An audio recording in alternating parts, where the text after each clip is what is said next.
Long before the first cities rose from river mud, before writing pressed memory into clay, an event was recorded that should not exist at all. Beings not born of earth arriving with purpose, tools, and authority. Why do ancient records speak of gods who labored, argued, and made political decisions? Why do the earliest stories describe humanity not as a miracle, but as a solution to a crisis? Why does the past insist on engineers, experiments, and failures where modern history teaches myths and metaphors? Why do different civilizations remember the same strange beginning under different names? Before we dive deeper, ignite that like button and prepare for the revelations to come. Tell me in the comments where you are listening from, what time it is there. And as always with our videos, the visuals are here to add context, but they aren't necessary to follow along. Thank you for always having our back. Prepare yourself, and let's dive in. The land between the rivers did not begin as a cradle for humanity. Long before villages, before hearth fires and plowed fields, the world lay open and raw, its surface shaped by wind, water, and time alone. The Tigris and the Euphrates already carved their paths through the earth, two slow-moving arteries carrying silt from distant mountains, flooding, retreating, and flooding again. The Greeks would later name this place Mesopotamia, the land between waters. But in its earliest memory, it was simply a work site. According to the oldest clay tablets ever pressed by human hands, the earth was not empty during this deep pre-human age. It was occupied, organized, and already under management. The records speak of a time so distant it resists intuition, measured not in years as we count them, but in vast cycles that turn human history into a brief flicker. These tablets, written in wedge-shaped marks called cuneiform, describe a world nearly 500,000 years removed from us. No cities existed, no kings, no temples built by mortal hands. Yet the planet was not silent. A civilization had arrived, one that did not evolve here, one described not as spirits or metaphors, but as physical beings who descended from the sky and established dominion on the ground. They were called the Anunnaki, a name that translates loosely as those who came from the heavens to the earth, a phrase that sounds poetic until it is repeated again and again in texts meant to be administrative, not symbolic.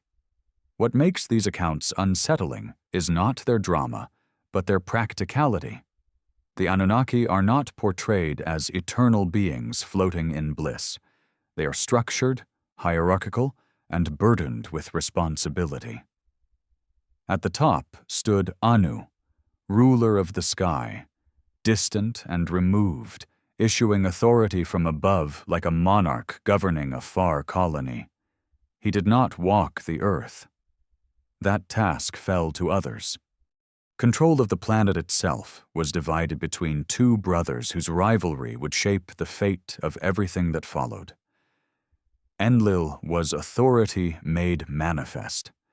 He governed the air, the storms, the command structures. His temperament was rigid, disciplined, and suspicious. To him, Earth was not a sanctuary, but an assignment. It was a territory to be controlled, optimized, and kept orderly. Enki, by contrast, ruled the deep waters and the substance of the earth itself. The ancient word apsu refers to subterranean freshwater reservoirs, but it also evokes depth, origin, and hidden knowledge. Enki was the one who understood how things worked. Where Enlil issued commands, Enki solved problems. Where Enlil enforced order, Enki experimented. The reason for their presence was not worship nor curiosity, it was need. The tablets are blunt about this. The Anunnaki came for resources, and among those resources, one stood above all others: gold. Not gold as ornament or symbol of wealth, but gold as function. In these accounts, gold was essential, possibly for technological or environmental purposes tied to their homeworld. Earth, rich in this metal, became a strategic outpost. But gold does not rise willingly from the soil. It must be mined, extracted from rock, washed from sediment, refined through labor that is monotonous, dangerous, and exhausting. That labor did not fall on the great Anunnaki themselves. Beneath them existed another class of beings, often overlooked in popular retellings: the Igigi. They were not weak nor insignificant. They were powerful entities in their own right, but they occupied the role of workers within a divine hierarchy. For ages beyond human counting, they dug canals, drained marshes, cut through stone, and descended into the depths of the earth. The ancient texts describe them carrying baskets of soil, swinging tools, and reshaping the planet's surface. It is a startling image. Gods sweating under a harsh sun, backs bent, hands blistered, engaged in the kind of labor humans would later know all too well. Time passed, not in seasons, but in SAR, long cycles equivalent to thousands of years. The rivers were redirected, the land tamed, the mines expanded. Yet even immortal or long-lived beings have limits. The tablets preserve their voices with unexpected empathy. They complain of exhaustion. They speak of anguish. The work was too heavy, the burden too great. What began as murmurs grew into open resentment. The sound of tools striking stone became a rhythm of suffering, echoing across empty plains where no human yet stood to hear it. Eventually, resentment hardened into resolve. The rebellion of the Igigi was not sudden or chaotic. It was deliberate. One night they burned their tools, setting fire to the instruments of their bondage. Flames consumed picks and baskets, the symbols of endless labor. Then they marched. They surrounded Enlil's dwelling, the Ekur, the mountain house that served as his command center on Earth. Torches lit the darkness. Voices rose in unison, not in worship, but in protest. They demanded relief. They demanded justice. Enlil awoke not to prayer, but to siege. His response was fear masked as fury. He ordered defenses prepared, weapons readied. The situation teetered on the edge of divine civil war. Had violence erupted, the entire operation on Earth would have collapsed. Gold production would have ceased. The carefully maintained order would have shattered. Faced with this crisis, the highest authority was summoned. Anu descended from the heavens to mediate, and Enki was called from the depths to advise. In the council that followed, the tone shifted from wrath to recognition. Anu listened. The Igigi were not wrong. Their labor had been unbearable. The problem was undeniable. The work had to continue, but the workers could not. Punishment would solve nothing. Annihilation would only deepen the crisis. The system itself was flawed. It was Enki who spoke the words that would change the future of the planet. He did not suggest force, he suggested creation. Somewhere on Earth, he argued, already existed a creature shaped by natural processes, a being that walked upright, used simple tools, and survived by instinct. This being lacked higher intellect, lacking what the texts call the divine spark, but it was adaptable. It was biological clay, waiting to be shaped. Enki proposed to alter it, to blend Earth's life with the essence of the Anunnaki, producing a new kind of being capable of labor, understanding, and obedience. The silence that followed this proposal was heavy. To create life deliberately, to engineer a new species, was not a trivial act. It meant responsibility, risk, and consequences no one could fully predict. Yet necessity outweighed hesitation. The rebellion had exposed the limits of divine labor. A substitute was required. In that moment, the fate of humanity was sealed, not in a garden, not through a forbidden fruit, but in a council chamber where exhausted gods sought a practical solution to an unsustainable workload. The decision was made not out of love or malice, but out of need. The earth would receive a new inhabitant, one designed to carry the burden others could no longer bear. The place chosen for the work was far from the command centers and sanctuaries of the ruling gods. It lay beneath the surface, close to the freshwater veins that fed the land, in a region the texts call the Apsu. To modern ears, the word sounds mystical, but its meaning is grounded and almost technical. Underground water, pressure, depth, the hidden infrastructure of the world. This was not a temple filled with incense and prayer. It was a facility, a controlled environment where life could be manipulated away from curious eyes and political interference. Enki did not work alone. Creation, in the Sumerian imagination, was never a solitary act. It required balance, complementary forces, and specialized knowledge. For this task, Enki called upon Ninhursag, known also as Ninma or Nintu, depending on the city and period. Her titles translate as Lady of the Mountain and Great Mother, but these names conceal a more precise role. She was the authority on birth, growth, and biological processes. Where Enki designed, Ninhursag executed. Where he understood structure, she understood gestation. The texts describe the beginning not as a single triumphant moment, but as a series of attempts. Clay was gathered, not metaphorical clay, but actual earth, rich in minerals, mixed and prepared. In Sumerian thought, humans are literally called the black-headed ones, a phrase that evokes soil, darkness, and origin. This clay represented the raw biological material of Earth, shaped by natural evolution over countless millennia. To this, Enki added something radical, the essence of a god. The word used is blood, but blood here functions as a carrier of identity. It contains what the tablets call the temu, a term that can be understood as personality, intellect, or organizing consciousness. To obtain it, a god named Geshtu-E was chosen. He was not selected at random. He was described as possessing intelligence, making his sacrifice both symbolic and functional. His death was not framed as punishment, but as contribution. His blood was mixed with the clay so that the new being would carry within it a fragment of divine awareness.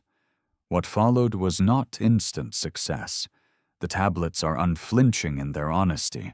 The first results were flawed. Some creations were unable to control basic bodily functions. Others were blind or weak or malformed in ways that made survival impossible. These were not monsters in the cinematic sense, but biological failures, outcomes that did not meet the intended specifications. Each failure revealed something about the complexity of combining two fundamentally different forms of life. Rather than destroying these beings outright, Enki assigned them roles within the emerging order. A blind one might be given a task not requiring sight, such as music or recitation, relying on memory and sound. One with trembling limbs might be spared heavy labor. This detail is striking. Even within an act of calculated engineering, there was room for accommodation. Life, once created, carried a weight that could not be dismissed casually. Still, these beings were not the solution. The Igigi waited. The mines lay quiet. Pressure mounted.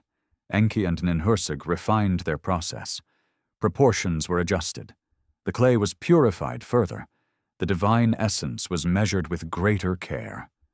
Eventually, a viable model emerged. The texts call it the Adapa, a word meaning perfected or complete. This being could stand, think, learn, and follow instruction. It was neither animal nor God, but something in between. The first of these was called Adamu. The name does not function as a personal name in the modern sense. It simply means human, derived from the same root as Adama, the ground. Adamu was the template, the proof that the process worked. He possessed dexterous hands, capable of manipulating tools, and a nervous system suited to sustained physical effort. His mind could comprehend commands and routines, yet it did not rival that of his creators. The balance had been achieved. But one being, no matter how perfect, could not replace thousands of workers. The challenge now was scale. Biological creation is slow. Gestation takes time. Enki understood that relying solely on laboratory formation would never meet demand. The new species needed to reproduce on its own. This required another leap, one that would embed autonomy into the design while still maintaining control. Enlil prepared 14 birth matrices. The language here is deliberately concrete. The tablets speak of pinching off 14 pieces of clay, placing 7 on one side and 7 on the other. Between them was placed a mold, a standardized form derived from Adamu. Traditionally, this has been read as the creation of 7 males and 7 females, establishing sexual reproduction. That interpretation is valid but incomplete. Clay, in the ancient world, was never uniform. Soil from different regions carries different properties, colors, densities. By selecting and dividing the clay, subtle variations could be introduced. These variations would express themselves not as separate species, but as distinct human types, each optimized for certain environments or tasks. The texts speak of 7 initial forms, a number that recurs obsessively in Sumerian thought, symbolizing completeness rather than coincidence. The 14 birth goddesses, lesser deities associated with pregnancy and delivery, acted as living incubators. They carried the embryos to term, counting the months until the appointed time. Birth, here, is described with remarkable detail.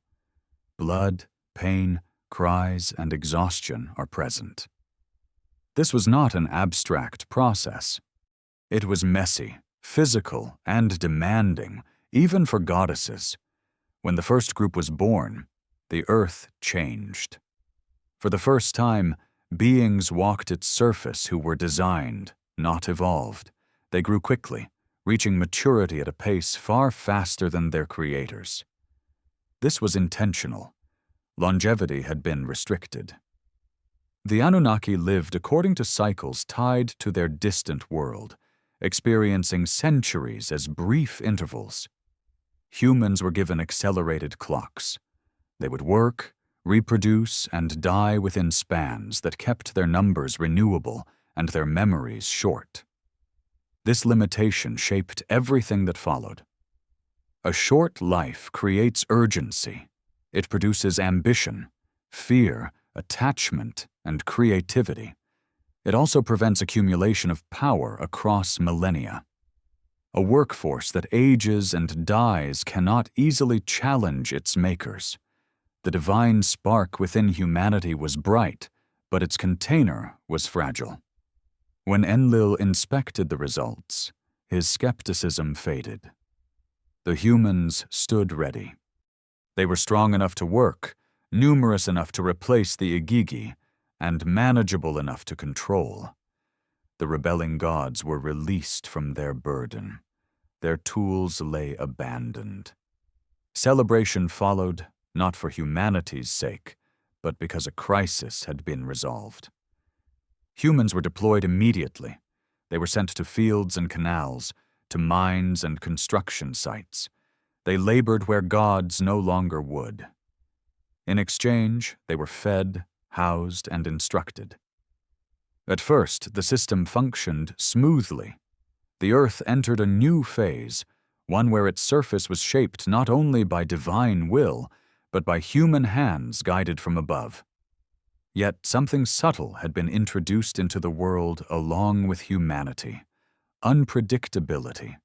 By granting the ability to reproduce independently, Enki had relinquished absolute control. Variation would accumulate. Humans would learn from one another. They would form bonds, traditions, and eventually questions. The solution to one crisis had planted the seed for another, though no one in that underground chamber could yet see how far it would grow. The first generations did not know themselves as a species with a future. They existed in the immediate present, rising with the sun, sleeping when exhaustion claimed them, learning through repetition rather than reflection.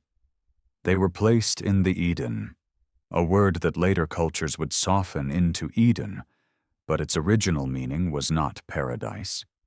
It meant a plain, a cultivated zone, land cleared and managed for productivity. This was where humans were taught their function. Tools were placed in their hands. Canals were marked into the soil.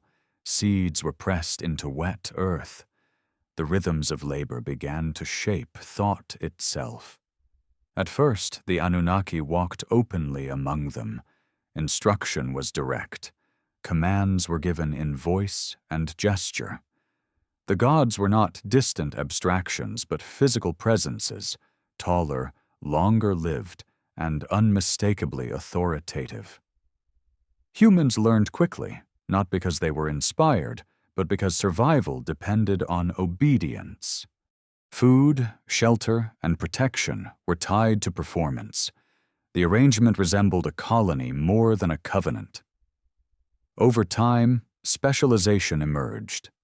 Some humans proved better suited to the mines, enduring darkness and confinement with stoic efficiency. Others adapted to the open fields, reading the cycles of flood and drought, developing an intuitive sense for soil and season. A smaller number remained closer to the dwellings of the gods, serving as attendants, cooks, musicians, and messengers. These roles required finer motor control and greater linguistic ability. Language expanded accordingly, from simple commands to structured instruction and record-keeping.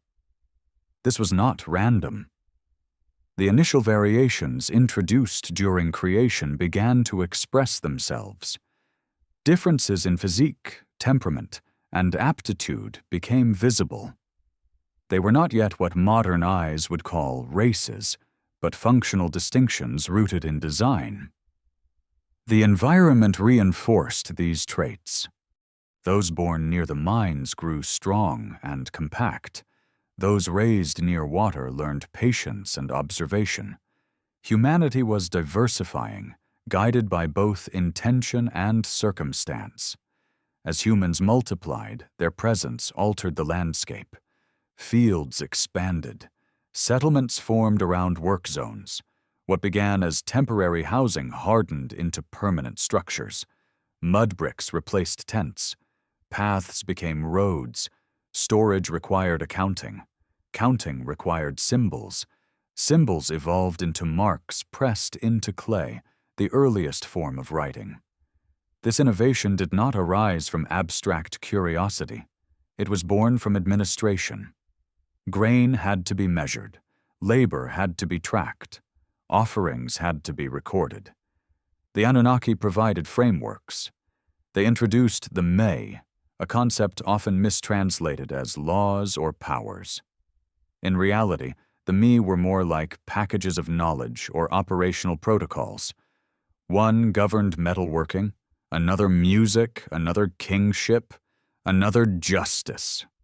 Each me contained not only instruction, but authority. To possess a me was to have permission to enact a specific function within society. Civilization, as humans experienced it, arrived not gradually, but as a toolkit handed down. With this transfer came hierarchy. Humans were no longer equal in function or status. Those who managed grain stores or temples gained influence. Those who communicated with the gods became intermediaries. The first priestly class emerged, not through spiritual revelation, but through proximity and trust. These individuals learned the rituals that maintained favor, the words that summoned attention, and the offerings that pleased divine appetites. The gods themselves began to change their behavior.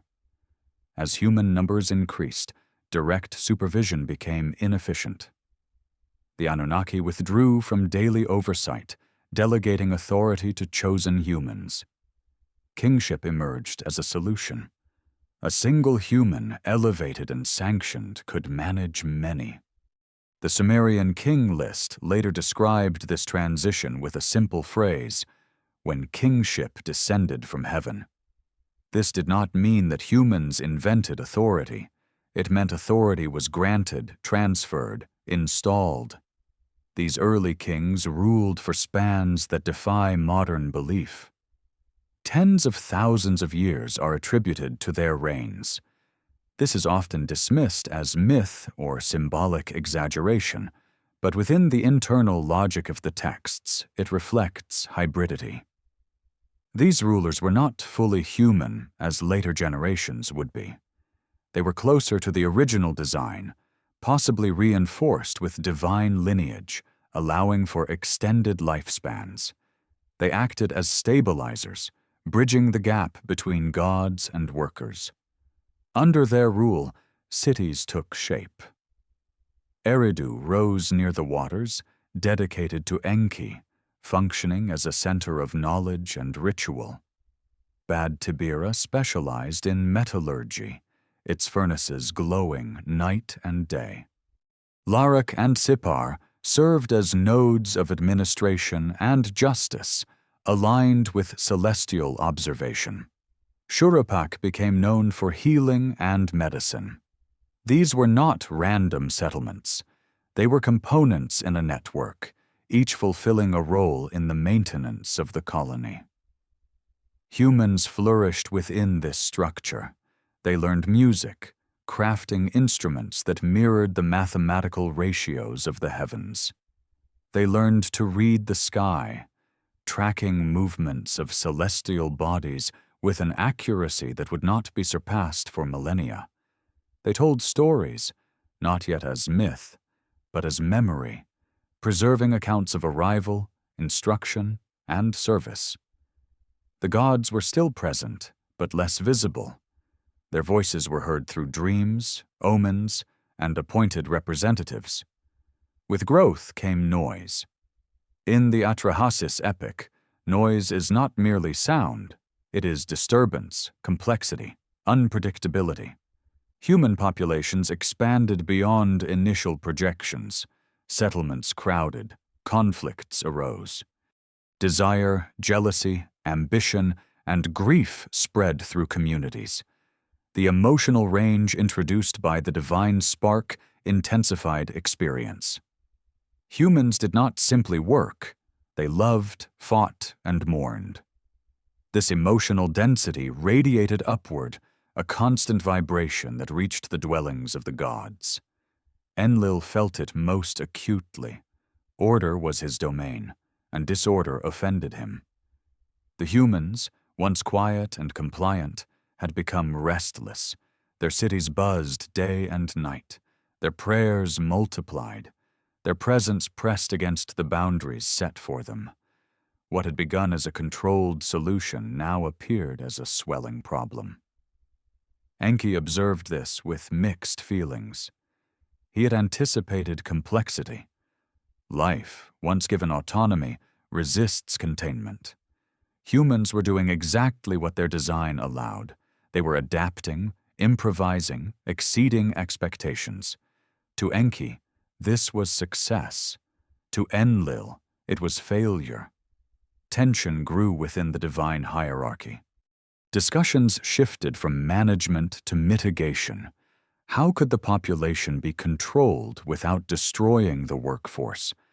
How could noise be reduced without dismantling civilization? The solutions proposed would mark a turning point, introducing suffering on a scale previously unknown. Yet before punishment came refinement. One human, in particular, drew Enki's attention. His name was Adapa. Unlike Adamu, the template, Adapa was an individual. He lived in Eridu and served directly in Enki's household. He was taught not only labor, but wisdom. He learned writing, ritual, and the interpretation of signs. He was groomed as an intermediary, a model of what humanity could become under guidance. Adapa was given knowledge, but not immortality. This distinction was deliberate. Knowledge empowers, but time limits ambition. In Adapa, Enki tested the boundary. How much could a human know without becoming dangerous? How close could they come to divinity without crossing the line? The answer would come sooner than expected, not through rebellion or violence, but through a single act of defiance against nature itself. The consequences of that act would ripple upward, drawing the attention of the highest authority and exposing the fragile balance that held the world together. Adapa lived close to the water, where the land softened and the air carried the smell of salt and reeds. Eridu was not only a city, but a threshold, a place where fresh water met the sea and where Enki's presence was strongest. Adapa rose before dawn each day, washed himself, spoke the prescribed words, and prepared offerings with meticulous care. He was not a laborer sent to fields or mines. He was something new, a human shaped for proximity. His hands were steady, his memory sharp, his speech measured. In him, Enki saw refinement rather than raw output. Knowledge flowed downward through instruction, not revelation. Adapa learned the movements of the stars as patterns rather than gods, understanding that their paths repeated with mechanical precision.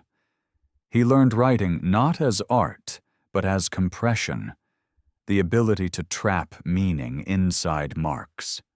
He learned rituals not as superstition, but as protocol, actions that triggered predictable responses.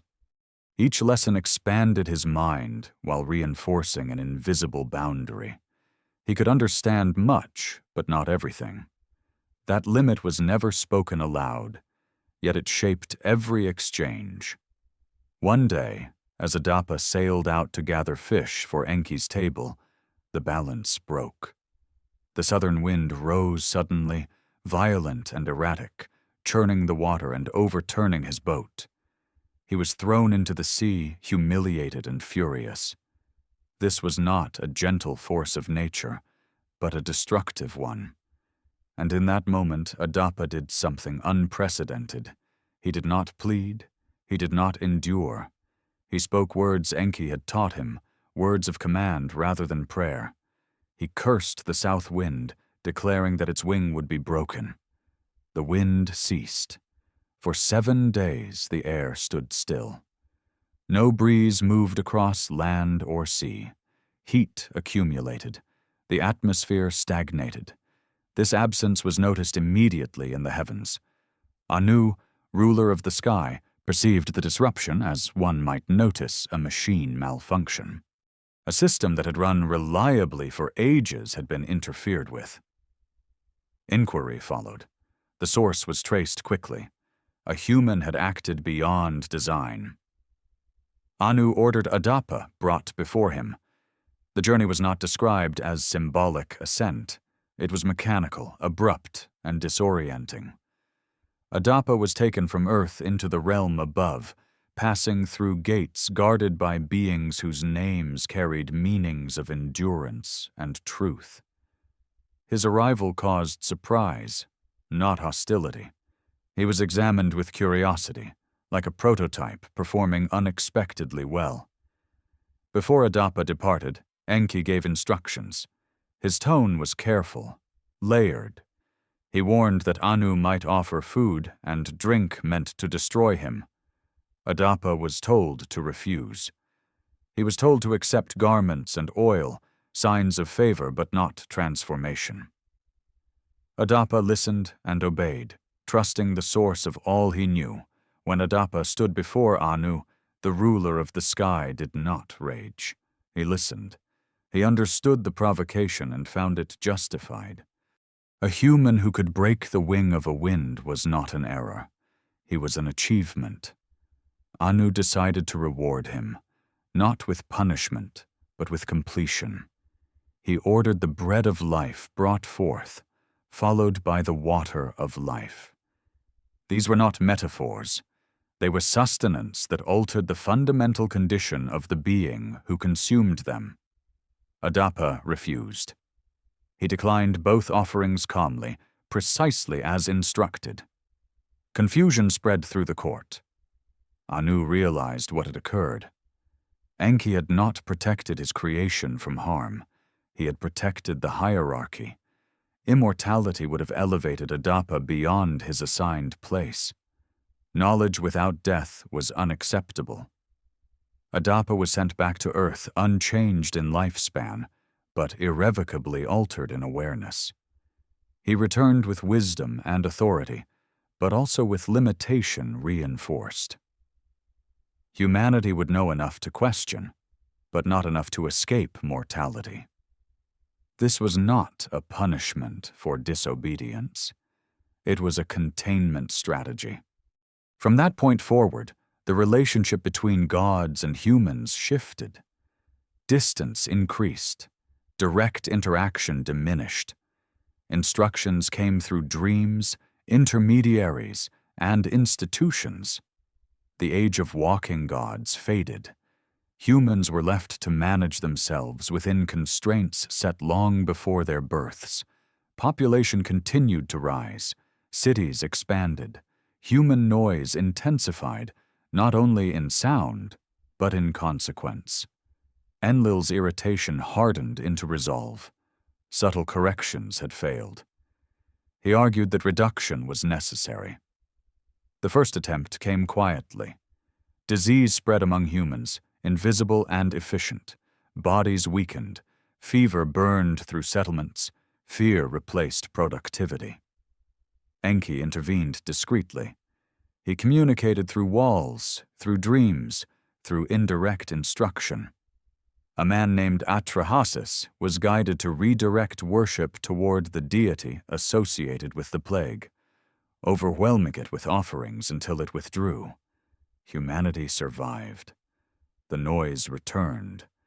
Next came drought. Rains ceased. Canals dried. Crops failed. Hunger fractured communities. Once again, Enki undermined the decree by releasing subterranean waters, allowing rivers to rise and fish to return. Humanity endured. Enlil's anger deepened. The final proposal was absolute. Water would cleanse the land entirely. No survivors. A reset so thorough that even memory would be erased. A binding oath was sworn among the gods to prevent warning. Enki swore as well, but oaths, like systems, contain loopholes. He spoke not to a man, but to a wall. Through that wall, Atrahasis heard instructions detailed enough to construct a sealed vessel designed to endure total inundation. The flood came with violence beyond rain. Waters rose from above and below. Land dissolved. Cities vanished. When the waters receded and the vessel came to rest, humanity was reduced to a remnant. The gods, watching from safety, felt hunger and regret. They had erased their own support system. Enlil confronted Enki, but the act was done. A survivor lived. A new agreement was formed. Humanity would continue, but under stricter biological limits. Lifespans shortened. Fertility was restricted. Suffering became a regulatory mechanism. The world resumed, quieter, smaller, changed. The experiment had not failed. It had evolved. And humanity, born as a solution, now carried within it the weight of survival, memory, and a future shaped by decisions made long before the first human asked why. When the waters finally withdrew, the world revealed was unfamiliar even to those who had survived it. The land no longer bore the confident geometry of canals and fields laid out by divine instruction. It was scarred, uneven, heavy with sediment, as if the earth itself had been kneaded and reshaped by enormous hands. The silence that followed the flood was not peaceful. It was the quiet of absence, the kind that settles after a disaster when the mind struggles to grasp what has been erased. The survivors emerged cautiously, stepping onto ground that had once been cities. Shuruppak, Eridu, Sipar, all lay buried beneath layers of silt and debris. The old world was gone, not destroyed in fragments, but flattened into anonymity. What remained were people carrying memory without context, skills without infrastructure, and instructions without direct supervision. The gods were still there, but they were no longer neighbors. They had retreated. Kingship descended once more, this time to Kish. The phrase appears simple on the tablets, almost administrative, yet it marks a profound shift. Authority was restored, but not intimacy. The gods no longer walked freely among humans. Their presence was mediated through symbols, dreams, and ritual spaces. Humans, once directly managed, were now governed at a distance. This distance forced adaptation. Cities were rebuilt cautiously. The first structures were not temples or palaces, but storage facilities. Survival required foresight now. Grain was hoarded. Water was channeled with greater care. The trauma of the flood lived in muscle memory. Storm clouds triggered fear. Rivers were watched with suspicion. Humanity learned that the environment was not simply a resource, but a threat capable of total erasure. Temples followed storage, not as homes for gods in the old sense, but as anchors. These were the ziggurats, stepped platforms rising above the plain.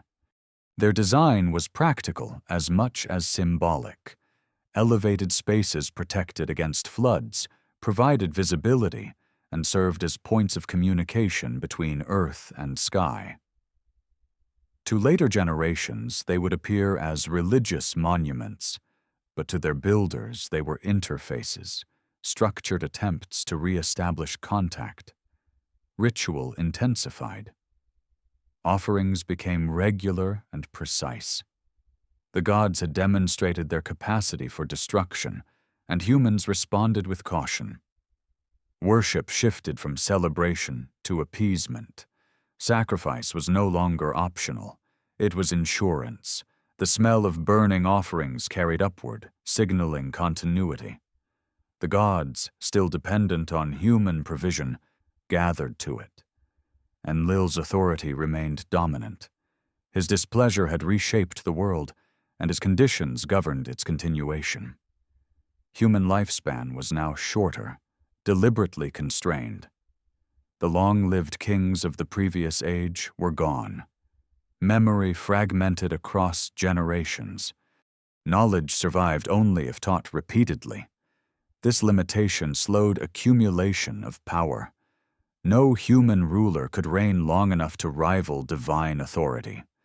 Yet within these limits, humanity changed. Without constant oversight, humans began to experiment socially. Laws were codified, customs hardened. What had once been instruction became tradition. Over time, people forgot which practices were divine mandates and which were human solutions. The boundary blurred. Language diversified. After the flood, populations scattered, moving outward from Kish to new regions. Accents shifted. Words changed. The shared tongue of the old world fractured into families of speech. This was not imposed suddenly, but emerged naturally as distance and isolation grew. Communication became local rather than universal. Trade networks formed. Resources were unevenly distributed in the new landscape. Stone, metal, timber, and fertile soil existed in pockets. Humans learned exchange. With exchange came negotiation. With negotiation came deception, and with deception came the need for enforcement. Law became a necessity rather than a gift. The gods observed but interfered less. Their priorities had changed. Stability mattered more than productivity. A quieter humanity was preferable to an efficient one. Yet silence was temporary. As generations passed, human numbers began to climb again, not as explosively as before, but steadily. Settlements grew denser. Ambition returned. One city in particular rose with unusual speed. Its people were organized, unified, and confident. They spoke a common language and shared a singular vision. They did not seek survival alone. They sought reach. The project was bold, to build upward, to reconnect physically with the realm that had withdrawn. The structure they envisioned was not merely tall, it was symbolic and functional.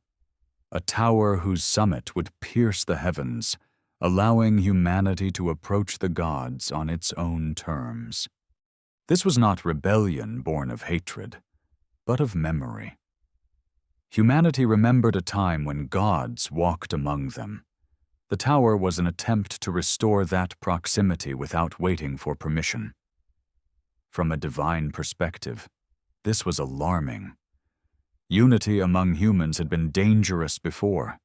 It had produced noise, pressure, unpredictability. Now it was producing coordinated ambition. A united humanity with technological skill and shared purpose threatened the carefully imposed limits. Intervention followed, not through destruction, but disruption. Language fractured rapidly. Workers could no longer understand one another. Coordination collapsed. The project failed not because of physical impossibility, but because social cohesion was broken. Humanity was scattered again, forced into smaller, manageable groups. This intervention did not erase knowledge, but it slowed its spread. Progress became uneven. Some regions advanced quickly, others stagnated. Diversity increased. Control was reasserted without overt violence. After this, the gods withdrew further. Direct action became rare. Humans were left to govern themselves within the boundaries set by biology, environment, and fragmented memory. Over centuries, the Anunnaki faded into legend. Their physical presence was replaced by stone images and abstract theology. Yet traces remained. In myths shared across cultures, in symbols repeated independently, in a persistent sense that humanity had been shaped rather than discovered itself. The story of origins did not disappear. It transformed. Humans continued to build, to fight, to wonder.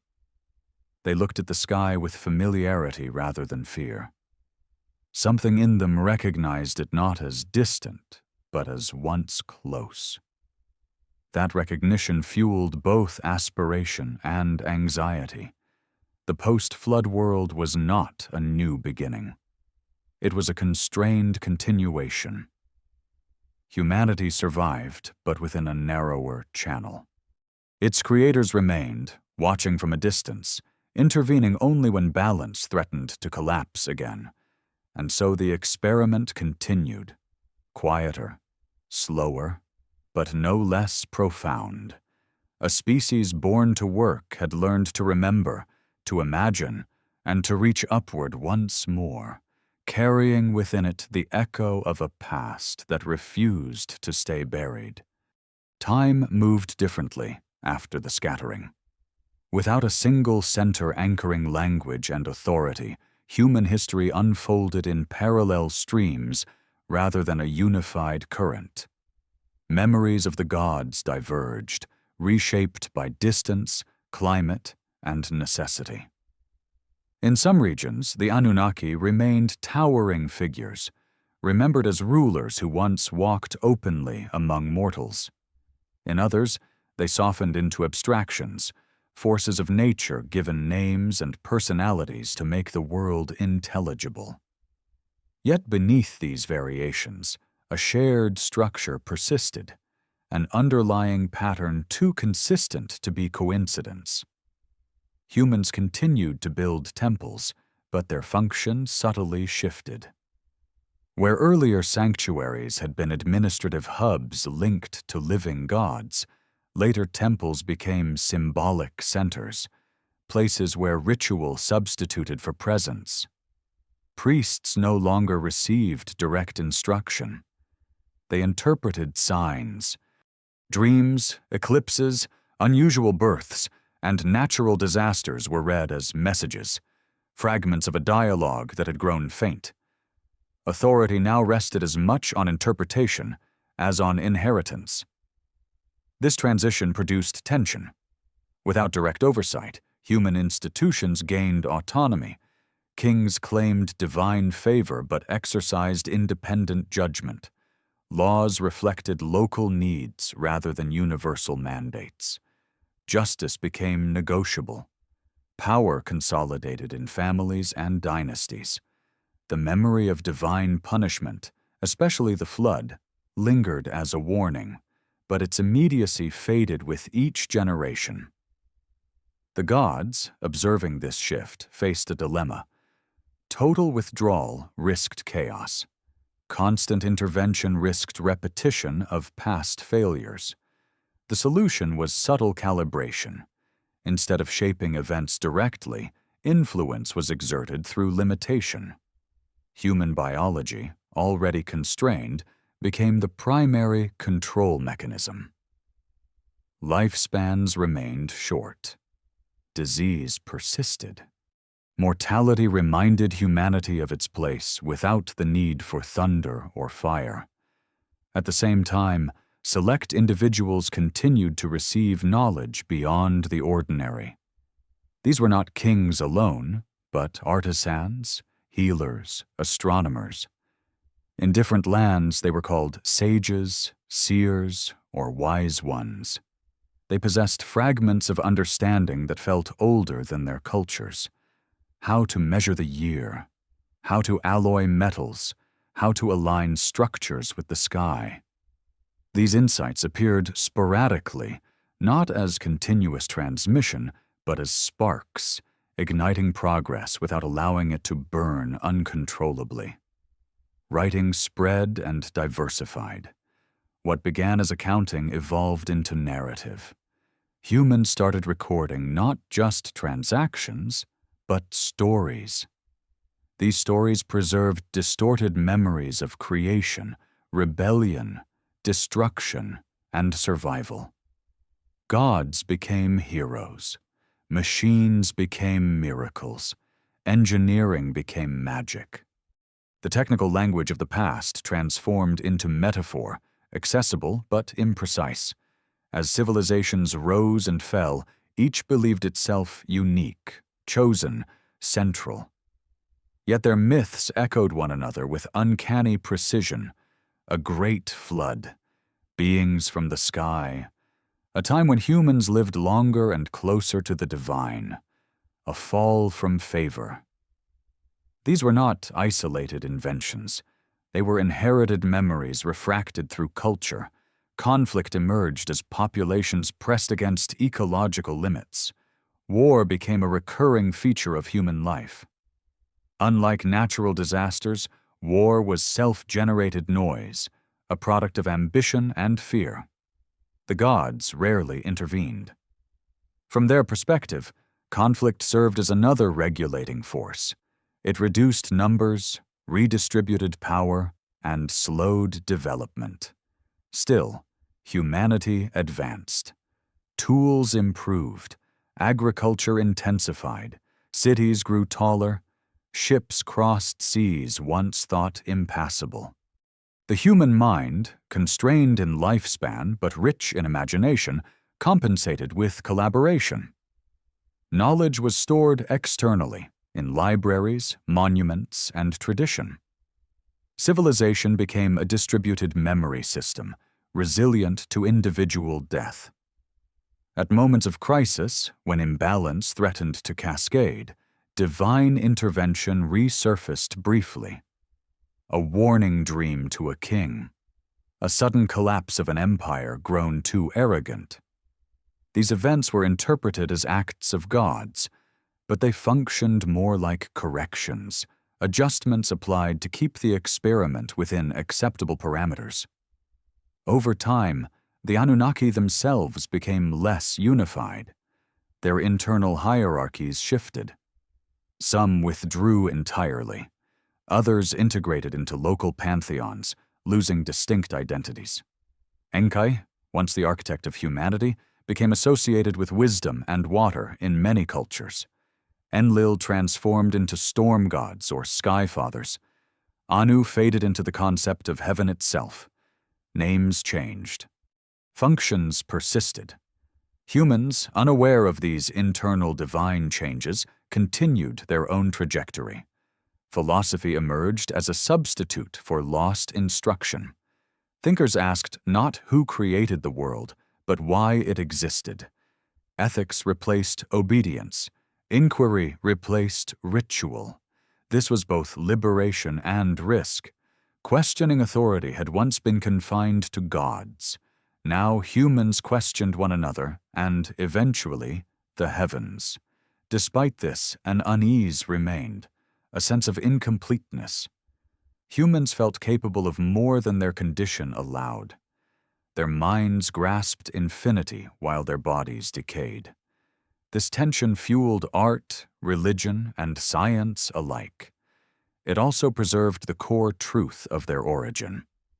They were hybrids, designed with mismatched components. As centuries turned into millennia, the original story receded further into the past. Yet it never vanished. It slept in symbols, resurfaced in texts, and whispered through ruins. Every time humanity reached for the sky, whether through towers, prayers, or later through machines, it reenacted an ancient impulse encoded at birth. The gods did not return openly. Perhaps they no longer needed to. Humanity had internalized enough structure to persist on its own, even to self-destruct if unchecked. The experiment had matured into a self-regulating system, shaped by memory, limitation, and desire. And so the world moved forward, carrying within it a hidden history. A history of creation as response, of intelligence engineered under pressure, of a species born not from accident or love, but from necessity. Humanity walked on, unaware that its restlessness, its longing for the sky, and its fear of extinction were not flaws, but features written into its design from the very beginning. As human societies stabilized and diversified, something subtle but irreversible occurred in the collective psyche. The gods, once tangible figures of authority, began to fracture into concepts. No longer seen as engineers or administrators, they were reinterpreted as embodiments of abstract forces. Storms became personalities. Fertility became a goddess. Wisdom became a voice rather than a presence. This transformation did not happen because the gods vanished, but because humans changed how they remembered. The earliest generations after the flood still told stories of direct encounters.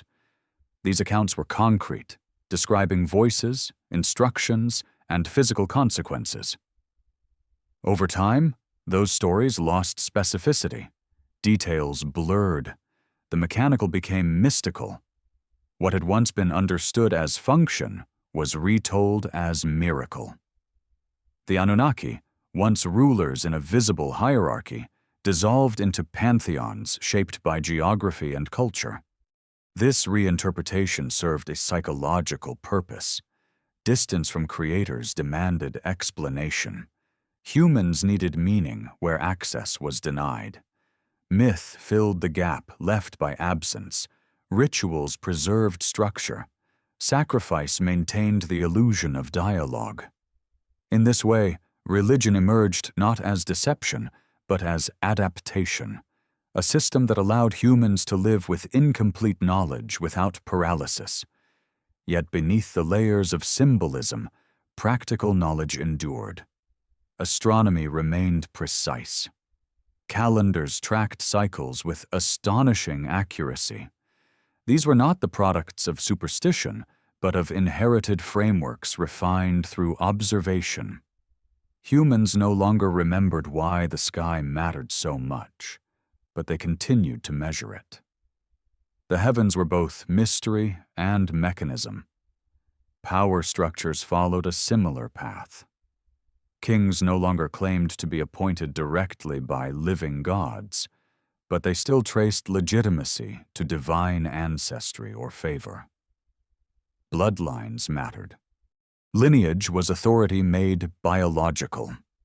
This obsession with descent echoed an older truth. Humanity itself had been born from a controlled blending of origins. To rule was to appear closer to that source. Conflict between city-states intensified. Each claimed superior favor, purer tradition, closer alignment with the divine order. Wars were framed as contests of gods as much as of men. Victory was proof of righteousness. Defeat signaled withdrawal of favor. This belief justified violence and preserved obedience. In some regions, priests accumulated power rivaling kings. They controlled interpretation of omens and access to ritual. By controlling meaning, they controlled fear. Natural disasters became moral judgments. Success became evidence of devotion. This system reinforced hierarchy while masking its human origin. Despite this, cracks formed. Some individuals questioned inherited narratives. They noticed inconsistencies. If gods were just, why did the righteous suffer? If order was divine, why was chaos so persistent? These questions did not arise everywhere at once, but where they did, they marked the beginning of philosophical thought. Inquiry shifted inward. The memory of the flood remained central. It was the ultimate boundary marker, a reminder of annihilation. Many cultures preserved versions of it, each adapted to local terrain and theology. Some remembered a boat, others a mountain refuge, others a chosen survivor. The core remained unchanged. Humanity had nearly been erased by a decision made above. This memory fostered both humility and defiance. On one hand, it encouraged submission, a warning against excess. On the other, it planted resentment. Humans had suffered for reasons they did not fully understand. This tension shaped later ethical systems, which grappled with the fairness of the cosmos. Technological progress continued unevenly. Metallurgy advanced. Writing systems multiplied. Trade connected distant lands. Humans demonstrated ingenuity that surpassed initial expectations. They adapted tools for purposes beyond those intended. They innovated not because they were instructed to, but because necessity demanded it. The gods, observing this from afar, intervened sparingly. The experiment no longer required constant adjustment. Humanity's limitations were sufficient to prevent runaway dominance. Short lifespans ensured turnover. Fragmented language ensured division. These factors created a dynamic equilibrium. Yet equilibrium is not stasis.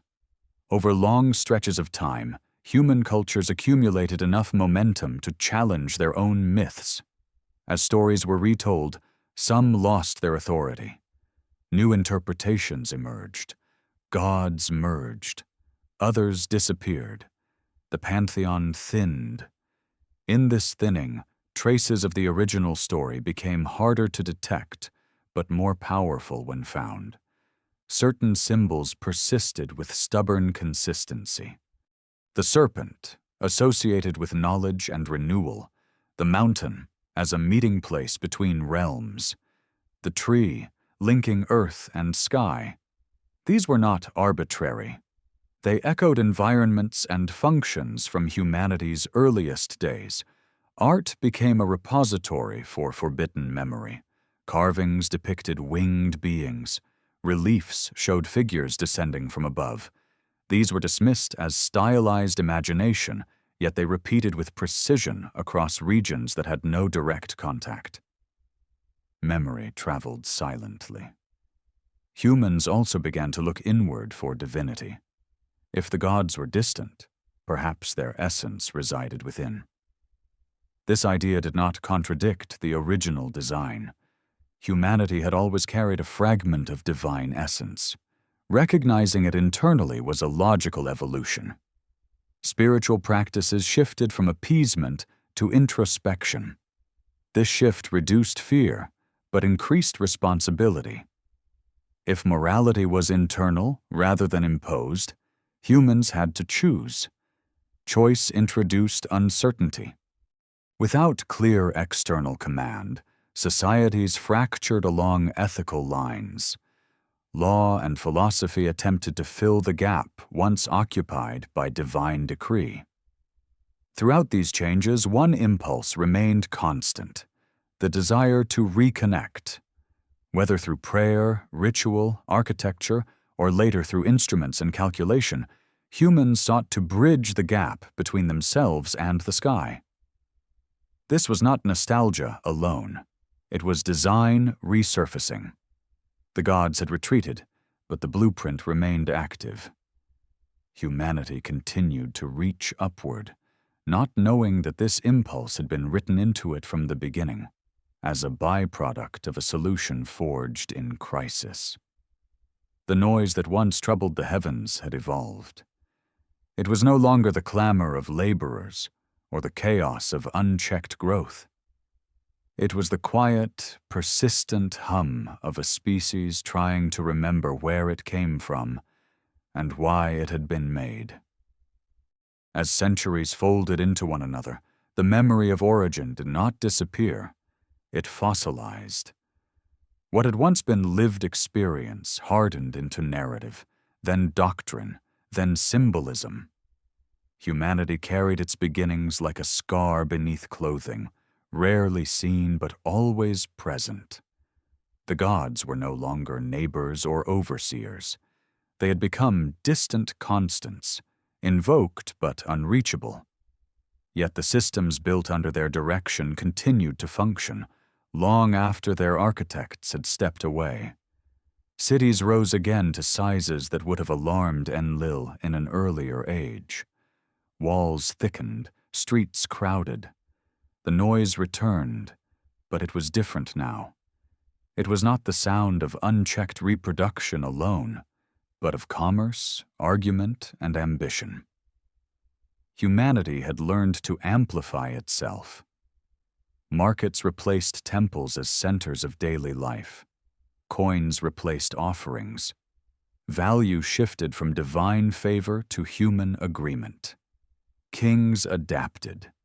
No longer claiming direct instruction from living gods, they adopted titles that implied continuity instead.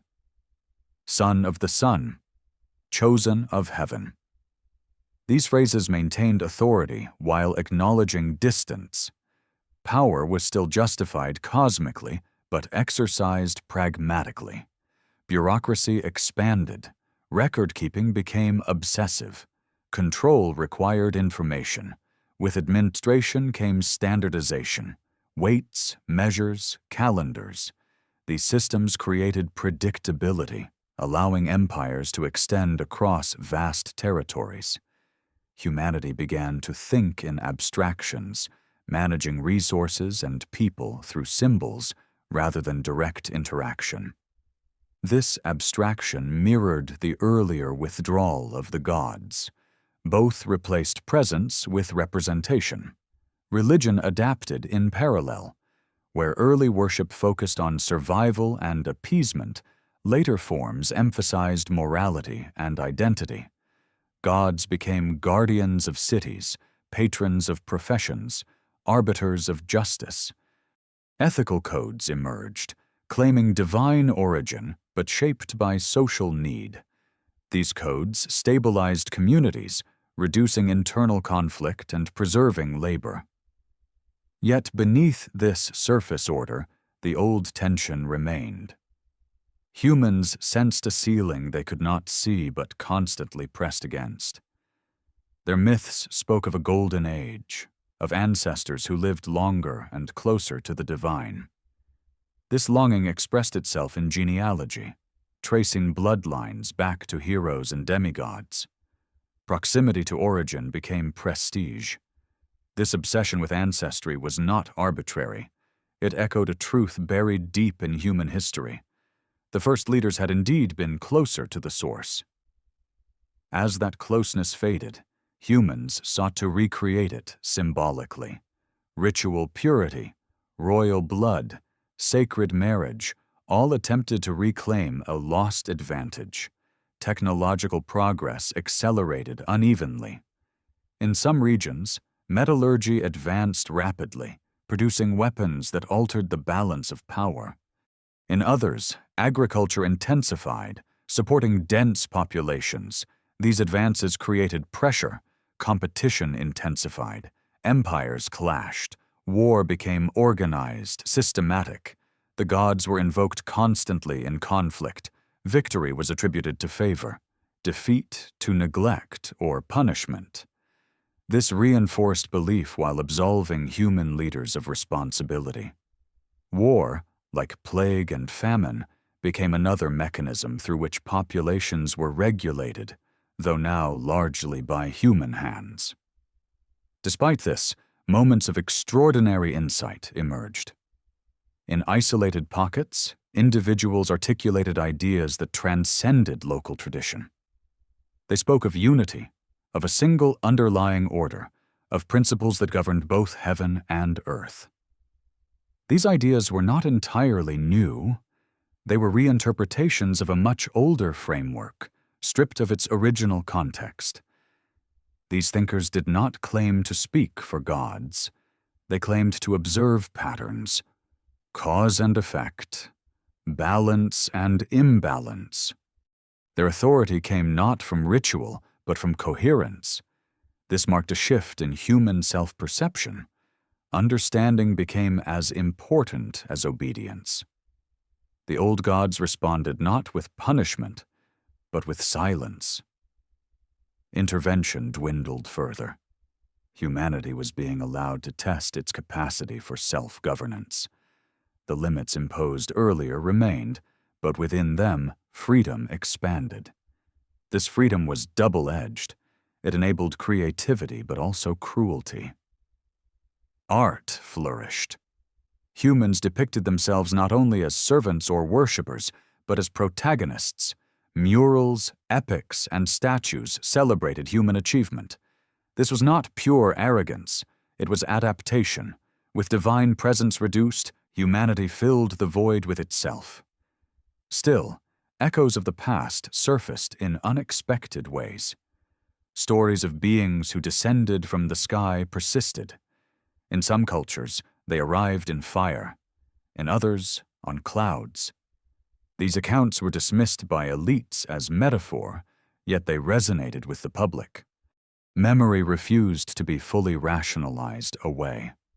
The sky itself remained a focus. Humans tracked stars with increasing precision. They mapped movements invisible to the naked eye.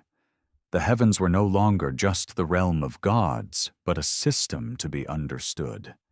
This curiosity was inherited. The Anunnaki had valued astronomy for practical reasons. Humans continued the practice, unaware of its original purpose. Over time, a paradox emerged. Humanity felt more independent than ever, yet increasingly constrained by forces it had created: bureaucracy, law, economy, warfare. The gods had receded, but control remained, now internalized. Humans enforced limits on one another more strictly than any god had.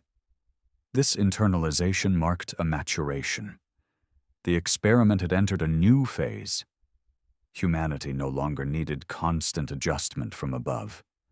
It self-regulated through culture and conflict. From a divine perspective, this was success. The species had become stable enough to persist without direct oversight. Yet stability did not equal satisfaction. The longing remained. Humans continued to search for meaning beyond survival. They asked questions that could not be answered by trade or law. What is our purpose? Why are we here? These questions echoed across civilizations, remarkably similar in form. The answers varied, but the impulse was shared. It was the same impulse that had driven the construction of towers and temples, the same impulse that had once drawn attention from the heavens. It was not taught. It was remembered.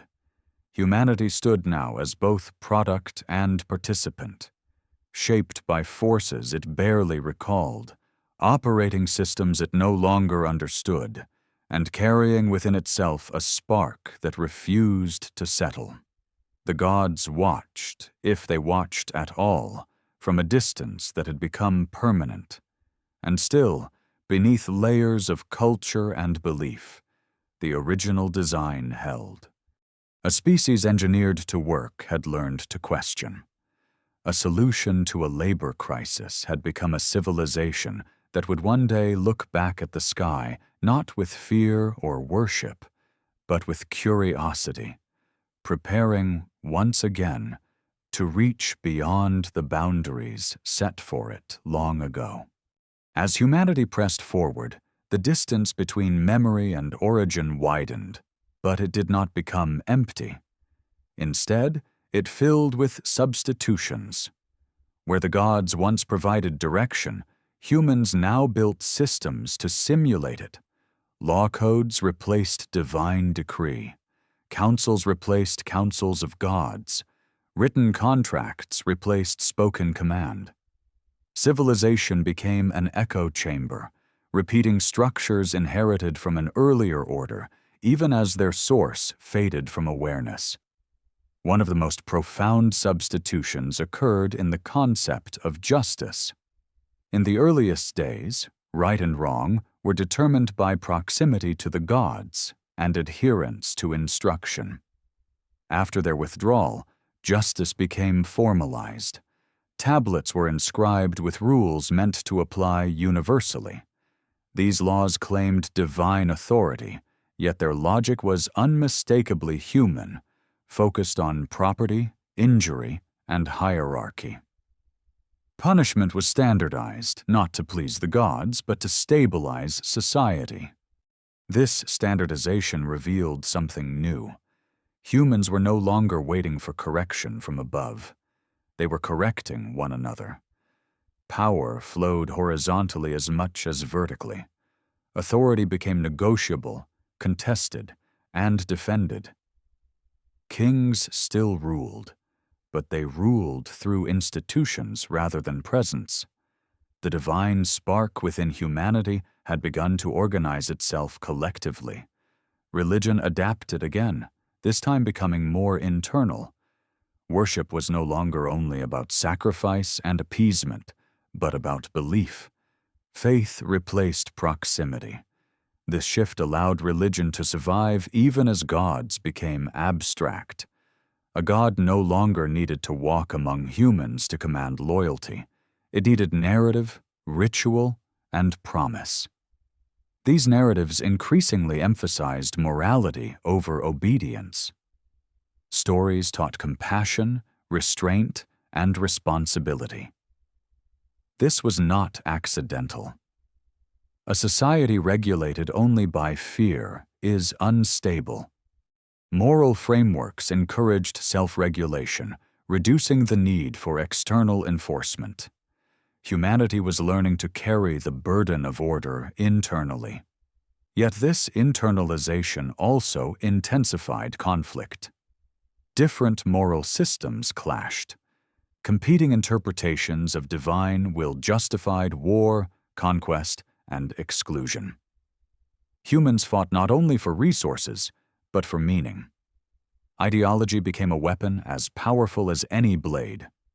Throughout this turbulence, remnants of the original story continued to surface. Certain ancient texts described gods who created humans from earth and divine essence. Others spoke of a time when humans were denied immortality. These stories were often dismissed as allegory, yet they persisted stubbornly across cultures that had never met. The pattern was too consistent to ignore, even if its origin was forgotten. Technological advancement introduced a new dynamic. Humans began to manipulate their environment in ways once reserved for gods. Irrigation reshaped landscapes. Architecture altered horizons. Mathematics predicted events before they occurred. Each success reinforced a dangerous idea. Perhaps the gods were no longer necessary. This idea did not emerge as open defiance. It emerged quietly, as confidence. Humans trusted their tools. They trusted their systems. They trusted their reasoning. The sky remained mysterious, but it no longer felt untouchable. Curiosity replaced reverence. In some traditions, this shift was resisted. Sacred knowledge was restricted. Innovation was framed as hubris. These efforts slowed change but could not stop it.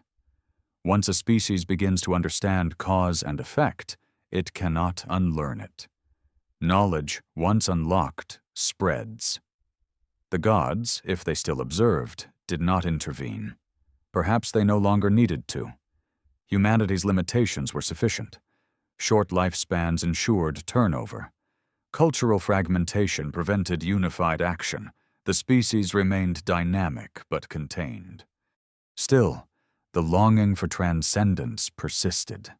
Humans sought ways to escape limitation. Through ritual, through art, through altered states of consciousness. These practices were attempts to reconnect with something lost, to feel the presence that once guided them directly. Some individuals reported visions, encounters with beings of light, messages delivered through dreams. These experiences were interpreted within cultural frameworks, but their content often echoed ancient themes. Instruction, warning, promise. Whether these were remnants of genuine contact or expressions of the human mind, they reinforced the sense that humanity was not alone in its history. As generations passed, the question of origin became philosophical rather than literal. Humans asked not who made them, but what they were meant to become. Destiny replaced creation. Purpose replaced design. This reframing allowed humanity to move forward without resolving the past. Yet unresolved questions do not disappear. They wait. Beneath every civilization lay ruins of older ones, each built on assumptions inherited rather than examined. Humanity carried forward not just tools and stories, but unresolved tension. A feeling that something essential had been withheld. This feeling expressed itself in ambition. Humans pushed boundaries relentlessly. They crossed oceans, they climbed mountains, they charted the heavens. Each boundary crossed reinforced the belief that limits existed to be tested. The sky, once the domain of gods, became a frontier. Humans imagined reaching it not through towers or rituals, but through understanding and construction. This shift marked the beginning of a new phase, one that would challenge the original balance in ways no god or human could fully predict. The experiment had entered a stage where observation alone was no longer sufficient. Humanity was approaching the point where it could replicate the acts once reserved for its creators. Creation, manipulation, and destruction at scale were no longer divine privileges. And as humanity approached this threshold, the ancient story stirred once more, not as myth, but as warning. A reminder that power without wisdom invites catastrophe. That the first time humans grew too loud, the response had been annihilation. The question was no longer whether humanity would reach the sky again, but what would happen when it did. The moment humanity learned to preserve knowledge outside the fragile limits of memory, the trajectory of the species shifted permanently. Writing had once served administration and ritual, but it gradually became a tool of accumulation. Ideas no longer died with their thinkers. Each generation inherited not only myths, but methods. The result was acceleration. Progress no longer reset with each lifespan. It stacked. This stacking created a quiet imbalance. The biological constraints imposed long ago remained unchanged, but cultural capability expanded relentlessly. Humans could not live longer, but they could build faster, calculate deeper, and coordinate across vast distances. The gap between what the body could endure and what the mind could conceive widened. This gap became the defining tension of civilization. Institutions arose to manage this tension. Schools trained specialists. Guilds protected knowledge. Libraries became memory vaults. These structures mirrored the original divine system, where knowledge had been compartmentalized and distributed deliberately. Humans were recreating, unknowingly, the architecture of their own design. As knowledge spread, so did awareness of inconsistency. Ancient texts contradicted one another. Myths overlapped imperfectly. Chronologies conflicted. For the first time, humans compared stories not to reinforce belief, but to test it. Critical thinking emerged not as rebellion, but as necessity. A world run on accumulated information demanded verification. This verification threatened authority. Religious and political institutions resisted, framing doubt as danger. Yet doubt persisted. Humans noticed that natural phenomena followed rules independent of moral behavior. Stars moved regardless of prayer. Disease spread regardless of virtue. The universe appeared indifferent. This realization did not eliminate belief, but it transformed it.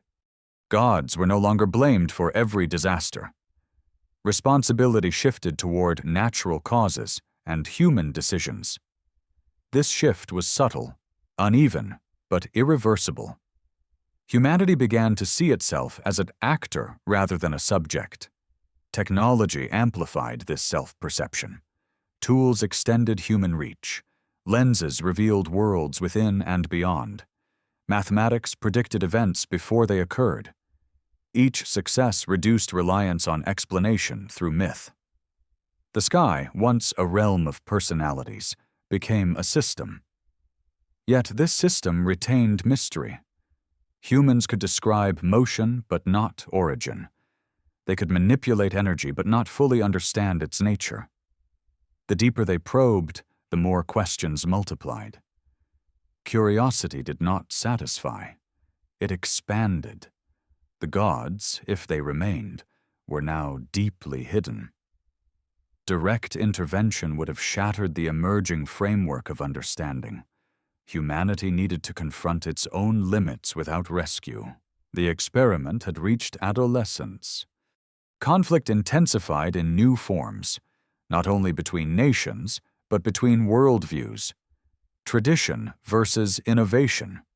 Faith versus reason. These conflicts were not merely ideological. They shaped policy, education, and warfare. Humanity struggled to integrate its past with its potential. Despite this struggle, one pattern persisted. Whenever humanity approached a threshold of unified power, fragmentation followed.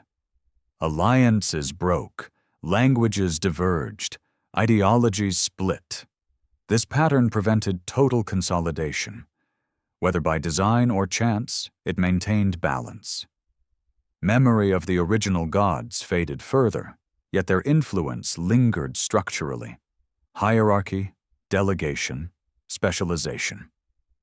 These principles governed corporations, governments, and militaries. Humanity had internalized the logic of its creators. At the same time, the idea of creation itself was reevaluated. Humans began to experiment with life. Selective breeding, domestication, early medicine. These were primitive steps, but symbolically significant. The act of shaping life was no longer unthinkable. Ethical frameworks struggled to keep pace. Just because something could be done did not mean it should be done. This dilemma echoed the ancient decision to create humanity in the first place. Creation out of necessity carries consequences beyond prediction. As humanity's influence on the planet expanded, so did its impact. Forests fell, rivers shifted, species vanished. Humans became a geological force, altering Earth on a scale once attributed only to gods or cataclysm. This power brought both pride and unease. Some cultures interpreted this dominance as destiny. Others warned of overreach. Stories of downfall resurfaced, retold as moral lessons. The flood became a symbol not of divine wrath, but of environmental consequence. The past was reinterpreted through the lens of the present. Still, the question of origin refused to settle. Where had humanity come from? Why did it feel both bound and restless? Science offered partial answers. Evolution explained adaptation. Cosmology explained scale. But the sense of being engineered, of having mismatched components, remained. This sense manifested in art and philosophy. Humans portrayed themselves as fallen, incomplete, or striving. Perfection was always just out of reach. This longing drove progress, but also dissatisfaction. The species could not simply exist. It had to become. As the world grew more connected, humanity approached a new convergence. Knowledge flowed globally. Technology unified experience. For the first time since the scattering, humans shared a near common language of science and data.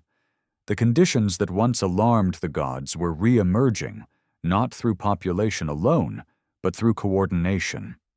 The experiment, once carefully balanced, entered a precarious phase. Humanity stood on the edge of capabilities that mirrored those of its creators. The question was no longer whether humans could act like gods, but whether they understood the cost of doing so. The ancient silence from above persisted. No warning thundered, no flood threatened. The responsibility had shifted entirely. Humanity would now have to decide whether it would repeat the mistakes written into its origin story, or finally learn from them. The silence that followed humanity's rise into self-direction was not empty. It was dense, like pressure building beneath a sealed surface. For the first time since the earliest cities, human actions no longer felt supervised. Storms came without judgment. Plagues followed biology, not morality. Victory and collapse alike could be traced to decisions made by human hands. This realization reshaped the way people understood responsibility. If no higher power intervened, then consequence belonged entirely to those who acted. Power consolidated rapidly under this assumption. States grew more complex, their mechanisms precise and impersonal.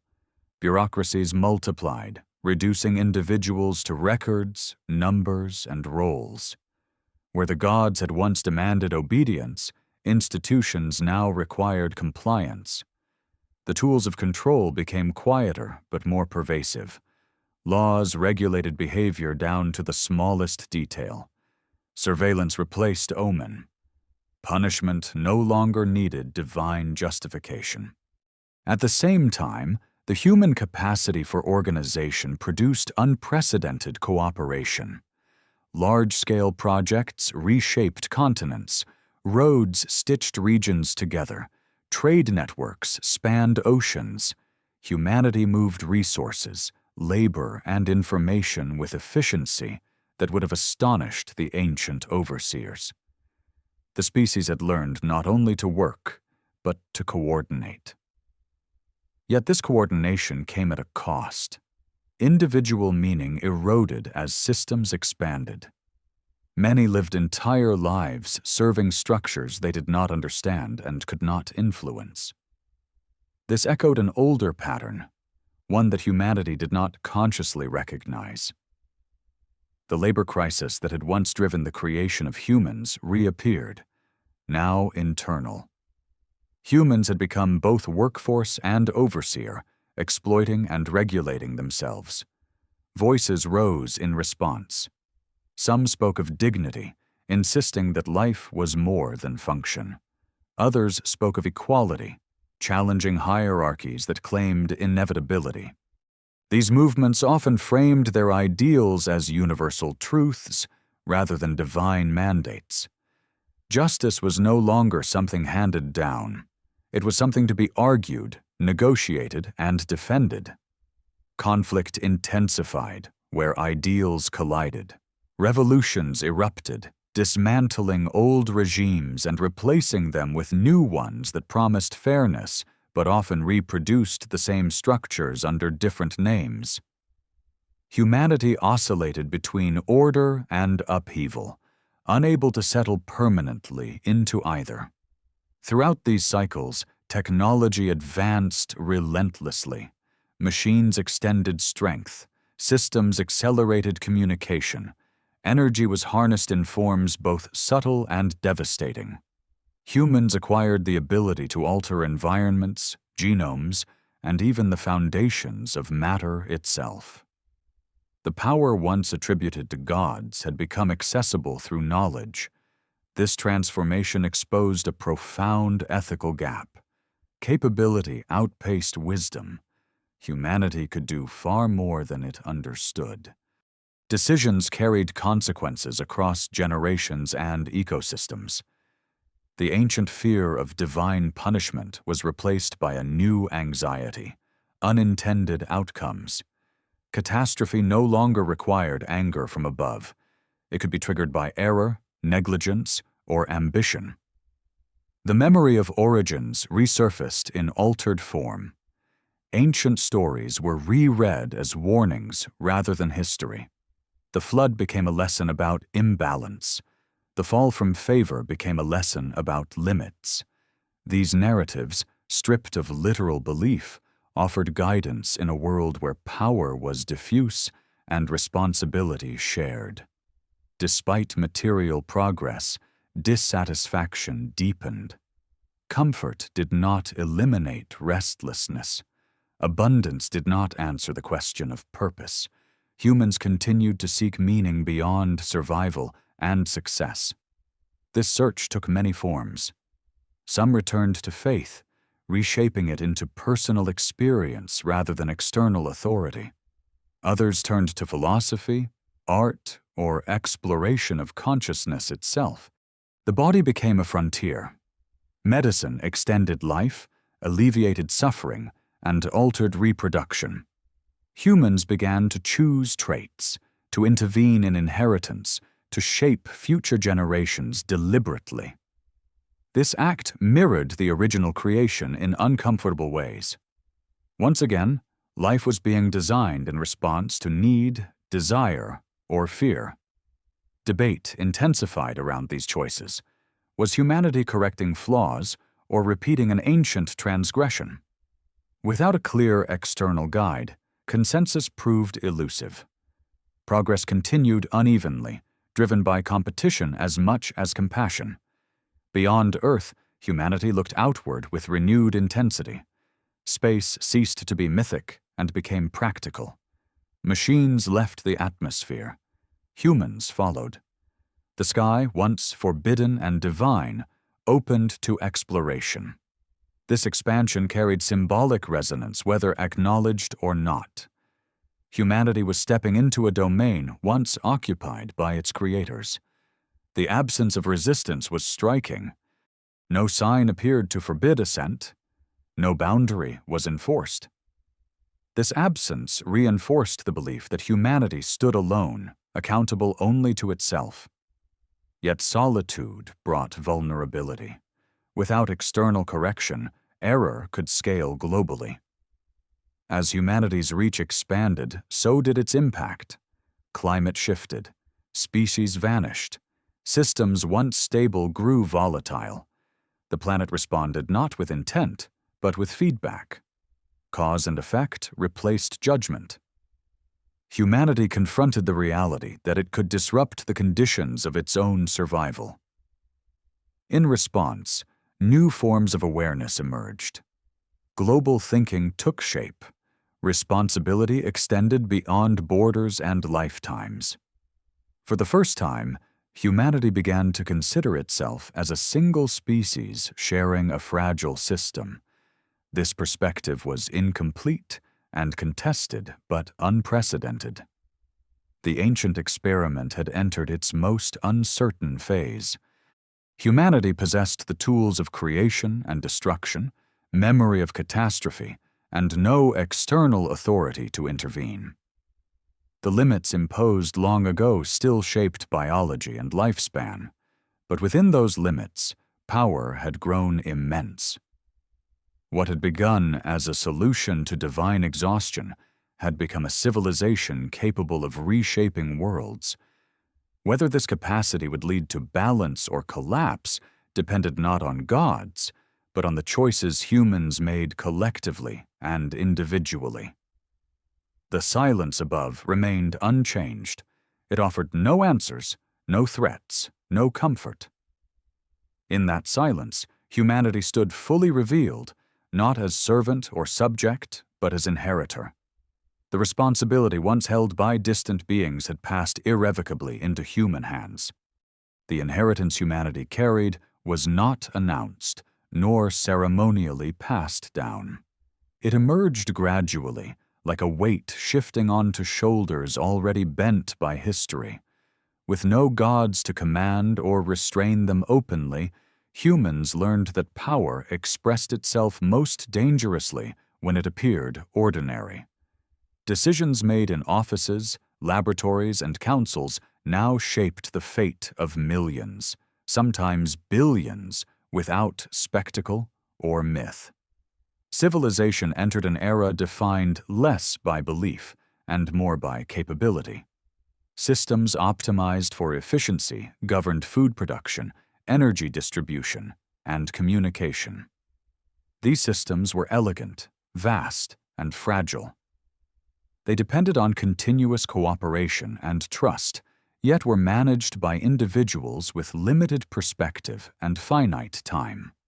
The mismatch between system scale and human cognition created vulnerability.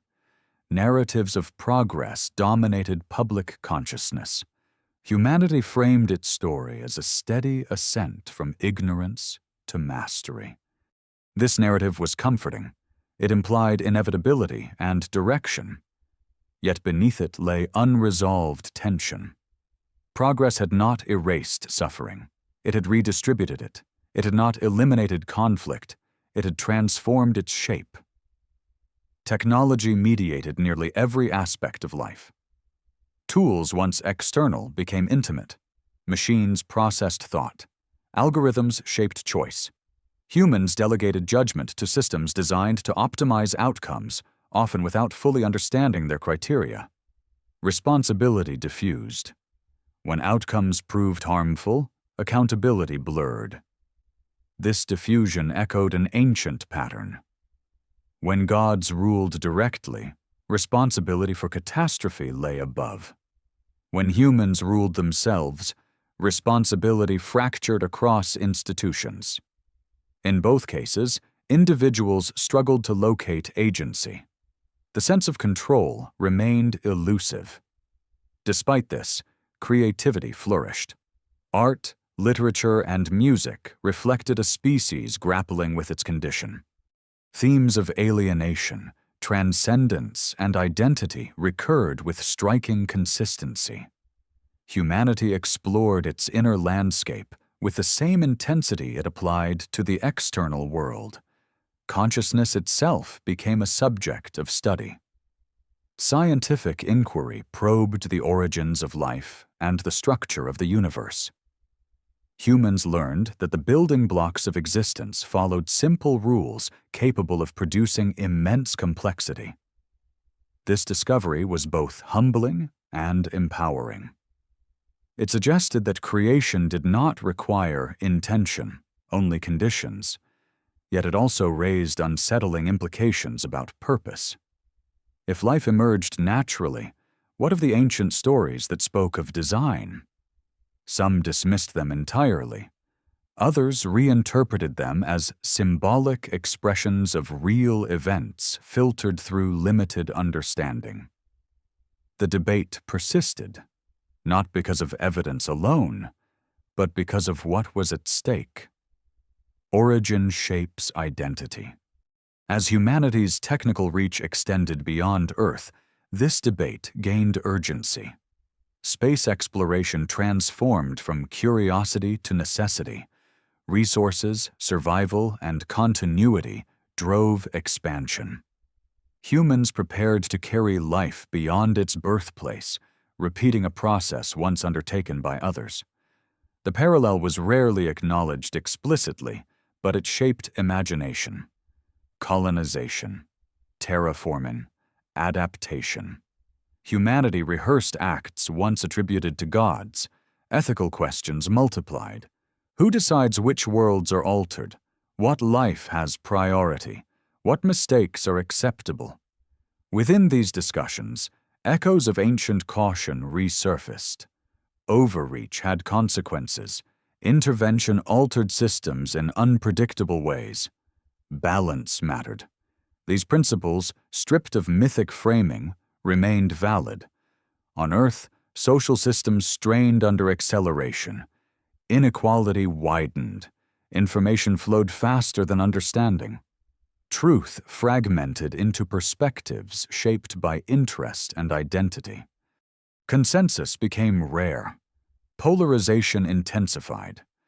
This fragmentation mirrored the ancient scattering, though its cause differed. Language had once divided humanity physically. Now narratives divided it psychologically. Shared reality eroded. Cooperation required effort rather than assumption. In response, some sought unity through global frameworks. Agreements, institutions, and shared goals attempted to re-establish coherence. Others rejected these efforts, fearing loss of autonomy. The tension between unity and freedom re-emerged, unresolved since the tower's fall. Throughout these struggles, humanity's biological constraints remained constant. Lifespan extended incrementally but remained finite. Mortality continued to frame urgency. Time pressure drove innovation and risk alike. Humans acted knowing their window was limited. This limitation preserved humanity's defining character. Urgency fueled creativity. Mortality gave meaning to choice. Immortality, once denied, might have frozen development. Instead, turnover ensured renewal, though at the cost of continuity. The divine spark embedded at creation expressed itself most clearly now. Humans could imagine futures they would never see. They could act for generations unborn. This capacity distinguished them from purely instinctive life. It also burdened them with responsibility. Environmental consequences accumulated. Climate systems shifted. Feedback loops intensified. Humanity confronted the reality that its activity could destabilize the conditions that supported it. The planet responded without malice, only physics. This indifference mirrored the silence of the gods. Some interpreted this as punishment, others as warning. Increasingly, it was understood as consequence. This understanding marked a psychological shift. Humanity no longer externalized blame. It faced itself. In facing itself, humanity revisited ancient fears in modern form. Extinction, collapse, loss of meaning. These fears were no longer abstract. Models projected outcomes. Data quantified risk. The future became something to manage rather than await. Hope persisted nonetheless. Cooperation emerged in unexpected places. Innovation offered solutions alongside problems. Humanity demonstrated resilience, adapting under pressure as it always had. The same qualities that once made it useful to distant creators now enabled survival. The experiment had reached maturity. Humanity was no longer defined primarily by its origin, but by its trajectory. Yet origin still mattered. The structure of its mind, the tension between ambition and limitation, the impulse to reach beyond boundaries, all traced back to the moment of creation. Whether the creators watched or not had become irrelevant. Humanity now occupied the role of caretaker, inheritor, and experimenter simultaneously. The cycle that began with necessity had produced a species capable of choosing its own direction. The silence remained, not as abandonment, but as space. Within that space, humanity continued forward, carrying its ancient design into an uncertain future, aware now that whatever came next would not be decided by gods, but by itself. The future no longer arrived as prophecy. It emerged as projection, calculated through data, trends, and probabilities. Humanity had learned to anticipate outcomes before they occurred, a skill once attributed to gods and seers. This predictive capacity altered behavior. Decisions were made not only in response to the present, but in anticipation of futures imagined in detail. The horizon became actionable. With this shift came a new kind of anxiety. When outcomes are foreseen, responsibility sharpens. Failure can no longer be blamed on ignorance alone. Humanity now acted with partial knowledge, aware of risk yet compelled forward. This condition produced both paralysis and recklessness, sometimes within the same society. Technological systems grew increasingly autonomous. Machines learned from patterns, adapting without explicit instruction. These systems reflected human priorities, but operated beyond human speed and scale. Control became indirect. Oversight relied on abstraction. Humanity created tools that mirrored its own complexity, then struggled to understand them fully. This recursion echoed ancient themes. The creators of humanity had once faced similar uncertainty. They had designed intelligence to solve a problem, only to encounter consequences beyond prediction. Now humanity stood in that position, shaping agents whose behavior could surprise their makers. Ethical debates intensified. Questions once confined to philosophy entered public discourse. What constitutes agency? Who bears responsibility for decisions made by systems? How much autonomy should be granted? These debates revealed humanity grappling with its reflection. At the same time, biological boundaries blurred. Advances in medicine and genetics allowed intervention at the level of inheritance. Diseases were corrected before birth. Traits could be influenced. Longevity extended incrementally. Humanity began to treat its own biology as malleable material. This development resurrected an ancient pattern almost perfectly. Life was being shaped deliberately, optimized for resilience and function.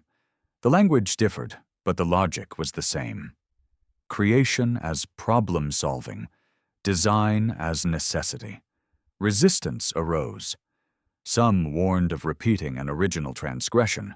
Others argued that restraint would be irresponsible. The debate exposed humanity's divided self-image, both humble creature and emerging creator. As humanity expanded into space, this tension accompanied it. Settlements beyond Earth required adaptation. Radiation, gravity, isolation. Humans altered environments and themselves to survive. Each adaptation moved the species further from its origin, both physically and biologically. Yet even as humanity changed, its narratives persisted. Stories of origin, fall, and renewal continued to shape identity. These stories were no longer taken literally by most, but their structure guided interpretation. Humanity understood itself through cycles. The idea of return gained prominence. Return to balance. Return to simplicity. Return to harmony with environment. These impulses surfaced during periods of crisis, reflecting a deep-seated memory of disruption followed by correction. Global challenges demanded unprecedented coordination. Climate instability, resource scarcity, and technological risk transcended borders. Humanity confronted problems no single nation could solve. Cooperation became essential, yet trust remained fragile. Efforts to establish shared governance reflected ancient patterns. Councils, assemblies, charters. These echoed the divine councils described in early myths, though stripped of supernatural framing. Once again, collective decision-making shaped destiny. Failure loomed constantly. Systems could collapse. Feedback loops could accelerate beyond control. Humanity lived with the knowledge that extinction was possible not through divine wrath, but through cumulative error. This awareness was both sobering and motivating. Education adapted to this reality. Emphasis shifted toward critical thinking, systems awareness, and long-term consequence. Humanity attempted to teach itself wisdom, not merely knowledge. This effort was uneven but intentional. Art and culture reflected this transitional state. Themes of transformation, identity, and uncertainty dominated expression. Humanity portrayed itself at a crossroads, aware of power yet unsure of direction. This self-awareness distinguished the present from all prior eras. The gods of the past appeared now as symbols of internal forces, Enlil as order and control, Enki as creativity and adaptation, Anu as distant structure. These archetypes continued to influence thought, though their origins were obscured. Humanity's challenge was integration, to balance ambition with restraint, innovation with responsibility, memory with change. This integration was not guaranteed. It required effort across generations. As time advanced, the possibility emerged that humanity might become something fundamentally different, not merely culturally evolved, but transformed in essence. Artificial intelligence, genetic adaptation, and environmental modification converged toward a singular question. What does it mean to be human? This question had no definitive answer. Humanity had always been hybrid, both earthbound and aspirational. The ancient design allowed for evolution. Change was not a betrayal of origin. It was fulfillment of potential.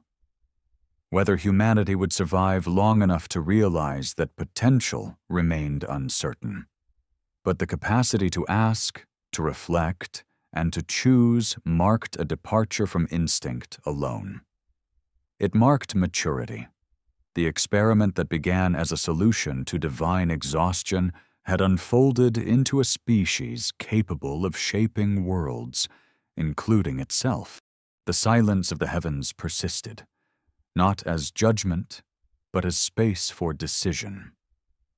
Within that space, humanity continued, aware now that the next phase of existence would be authored not by distant beings, but by the descendants of clay and spark, carrying forward a legacy written long before memory, yet still unfolding.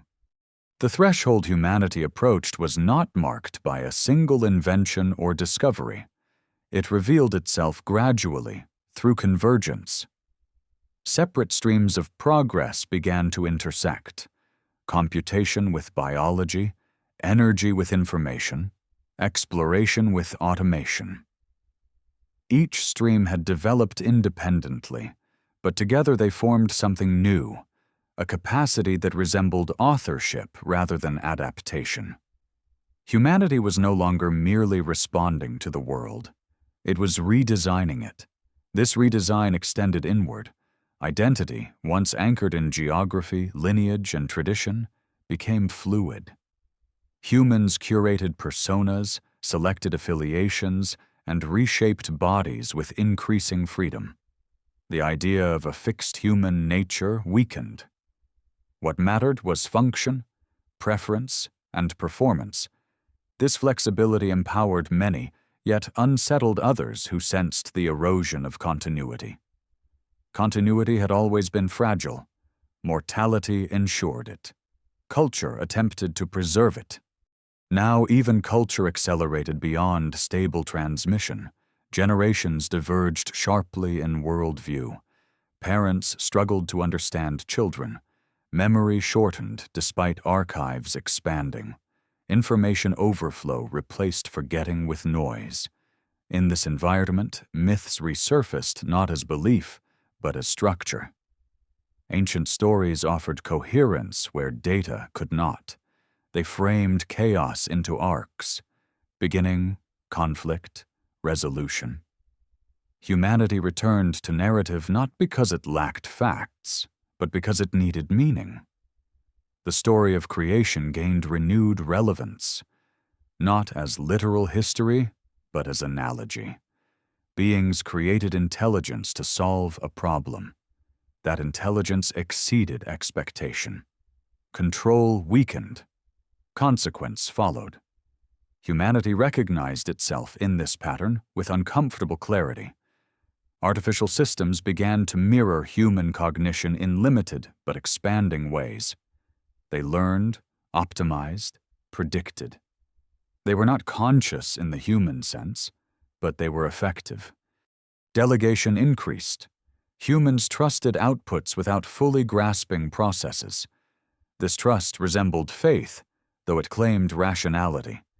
Debates over agency intensified. If a system made a harmful decision, who was responsible? The designer? The operator? The institution? These questions echoed ancient debates over divine responsibility. Humanity confronted once again the difficulty of assigning blame in complex systems. Simultaneously, humanity revisited its biological constraints. Aging, disease, and death, once accepted as constants, were reframed as technical challenges. Research sought not merely to extend life, but to alter its trajectory. The possibility of radical longevity entered discourse. This possibility revived an ancient absence. Immortality, once withheld, appeared again as a horizon. The implications were profound. a species defined by turnover and urgency faced the prospect of continuity without replacement. Would wisdom accumulate or stagnate? Would inequality fossilize? Would identity fracture under infinite time? These questions had no precedent. Humanity navigated without guidance, relying on ethics still forming. Some argued that restraint preserved humanity's essence. Others claimed that evolution demanded boldness. The disagreement reflected humanity's dual inheritance: caution from catastrophe, ambition from design. Beyond Earth, expansion accelerated. Permanent habitats formed. Humans lived and worked in environments that required constant mediation: artificial gravity, sealed ecosystems, recycled air. Life became a managed process. Survival depended on system integrity. The boundary between organism and machine blurred. This blurring extended to perception. Augmented reality, neural interfaces, and sensory enhancement altered experience. Humans could see more, hear more, process more. Yet greater input did not guarantee clarity. Interpretation lagged behind sensation. Meaning became harder to anchor. Throughout this transformation, the planet itself responded. Climate systems shifted irreversibly. Feedback loops crossed thresholds. Humanity confronted consequences long predicted but insufficiently addressed. The scale of impact forced recognition. Humans were no longer participants in Earth's systems. They were drivers. This realization catalyzed a moral reckoning. Stewardship replaced dominion in discourse. Responsibility extended to non-human life and future generations. These ideas struggled to translate into action, constrained by economic and political inertia, but they marked a shift in self-conception. The ancient silence of the heavens persisted. No external correction arrived. Humanity interpreted this absence variously: abandonment, trust, irrelevance. Regardless of interpretation, the effect was the same. Humanity stood alone in decision. This solitude sharpened awareness. Every choice mattered. Every delay compounded. The future was not written. It was contingent. Humanity could not appeal to destiny or divine plan. It had to justify itself to itself. Cultural expression reflected this pressure. Stories explored apocalypse and renewal. Heroes were flawed. Endings were ambiguous. Certainty was rare.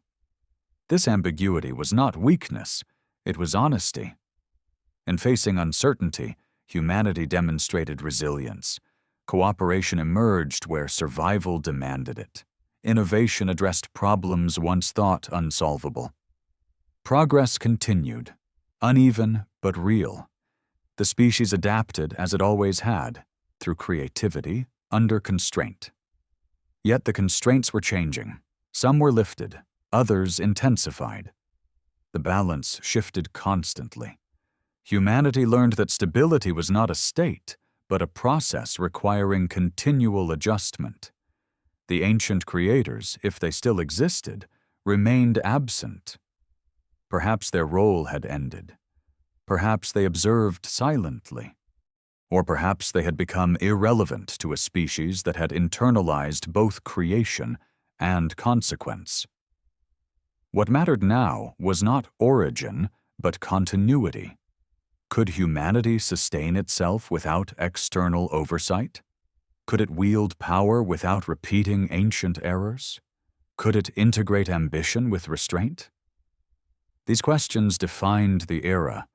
They were not rhetorical. They demanded answers in policy, design, and daily behavior.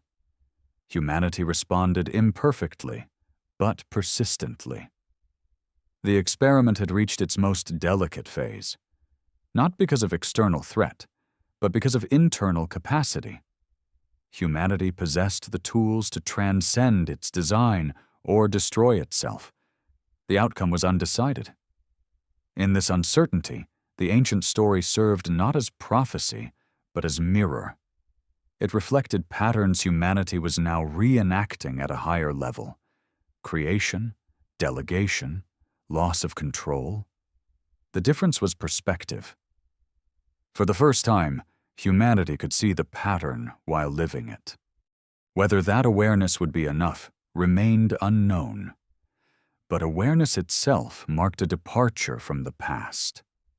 The future unfolded not as fate, but as responsibility, carried forward by beings who had inherited both clay and spark, now shaping worlds with hands once meant only to dig. Responsibility, once an abstract ideal, became the defining condition of humanity's existence. There was no higher authority left to defer to, no celestial hierarchy to absorb blame or grant absolution. Every outcome, whether gradual or catastrophic, could be traced back to accumulated human decisions. This realization did not arrive all at once. It emerged through crisis after crisis, each one revealing how tightly interconnected systems had become. The illusion of separation dissolved. Actions taken in one region reverberated globally. Markets, climates, information networks, and ecosystems intertwined beyond isolation. Humanity learned, often painfully, that local choices could no longer remain local. The species had become a single organism distributed across a planet, sharing vulnerability as much as power. This interconnectedness forced a reevaluation of identity. National, cultural, and ideological boundaries persisted, but their explanatory power weakened. Survival demanded coordination across differences. The concept of humanity as a collective entity gained traction, not as sentiment, but as necessity. Yet necessity did not guarantee unity. Fear and scarcity amplified division. Competing narratives framed the same reality in opposing terms. Some emphasized control, others adaptation. Some sought preservation of existing systems, others demanded transformation. These conflicts played out in policy, technology, and culture simultaneously. Throughout this turbulence, echoes of ancient patterns resurfaced with clarity. The original labor crisis had been a problem of scale. The gods could not sustain their system without creating a workforce. Humanity now faced a similar challenge. Its systems had outgrown individual comprehension. Automation and delegation became essential. Once again, intelligence was created to manage complexity. Artificial agents optimized logistics, analyzed data, and predicted trends. Humans relied on them increasingly, trusting outputs they could not fully verify. This trust was pragmatic, but uneasy. The tools felt indispensable, yet opaque. Humanity sensed the familiar tension between control and delegation. Ethical considerations struggled to keep pace. Oversight frameworks were proposed, revised, and contested. Some argued that limits were necessary to prevent loss of agency.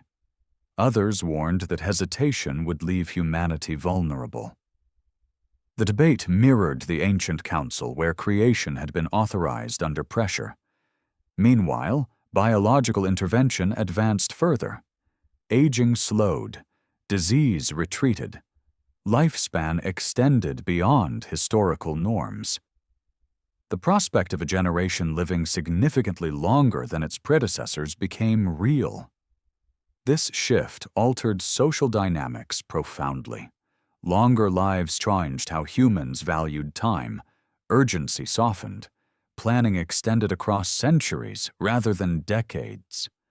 Yet inequality intensified.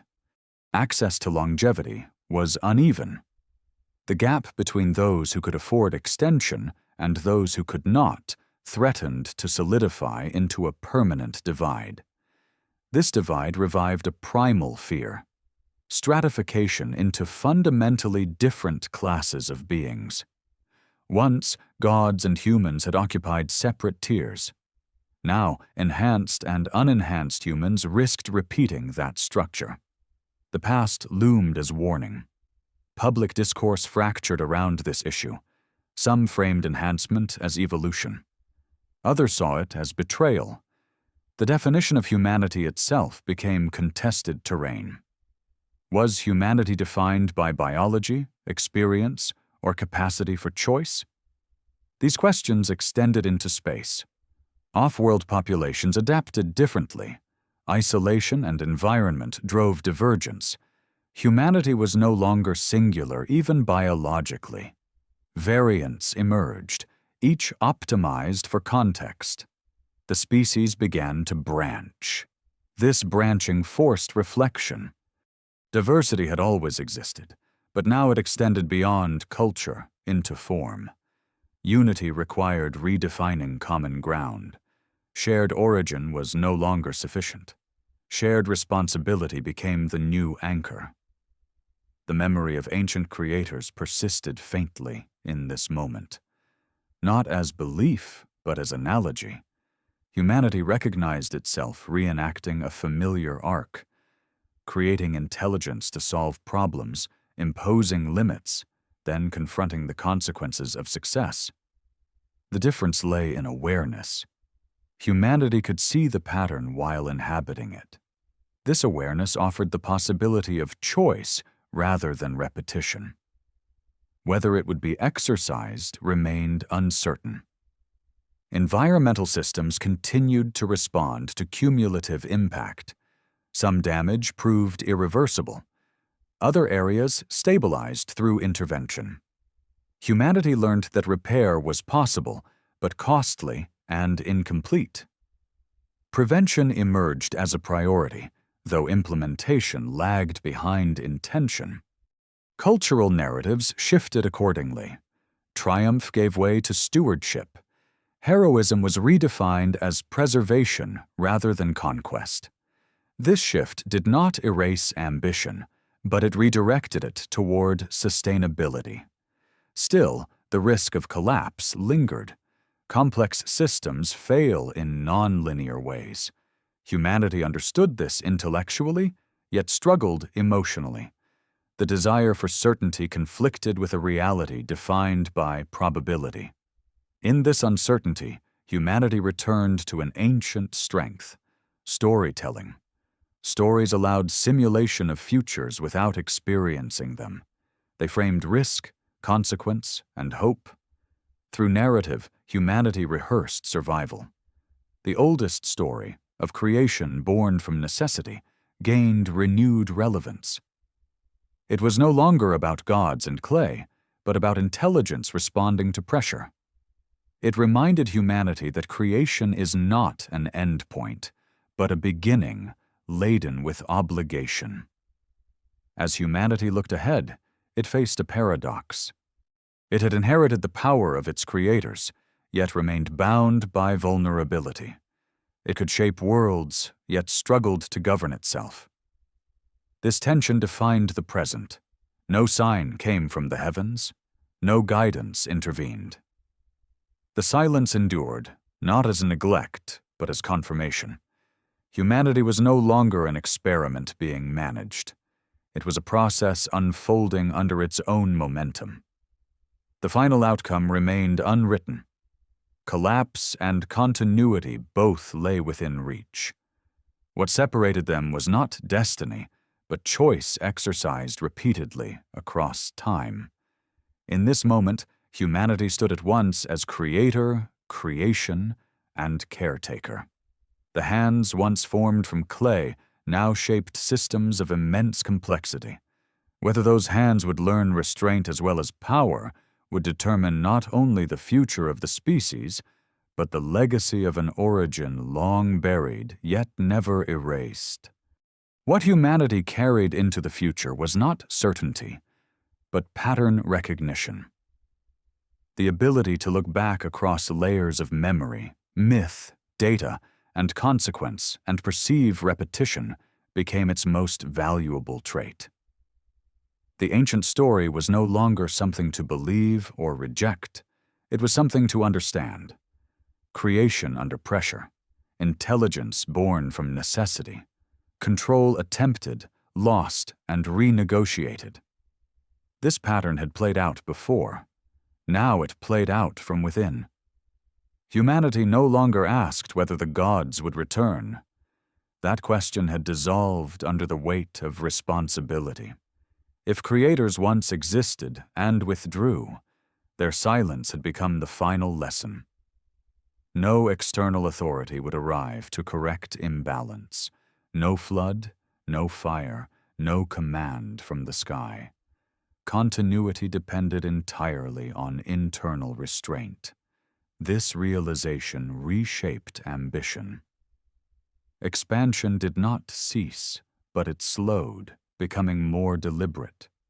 The future was no longer imagined as conquest, but as endurance.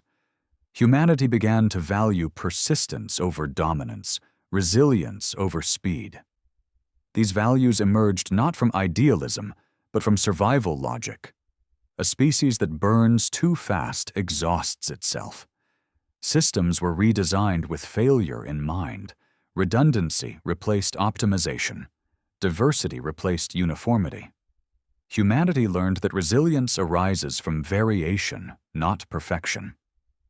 This insight echoed biological evolution, but now applied consciously to societies, technologies, and ecosystems.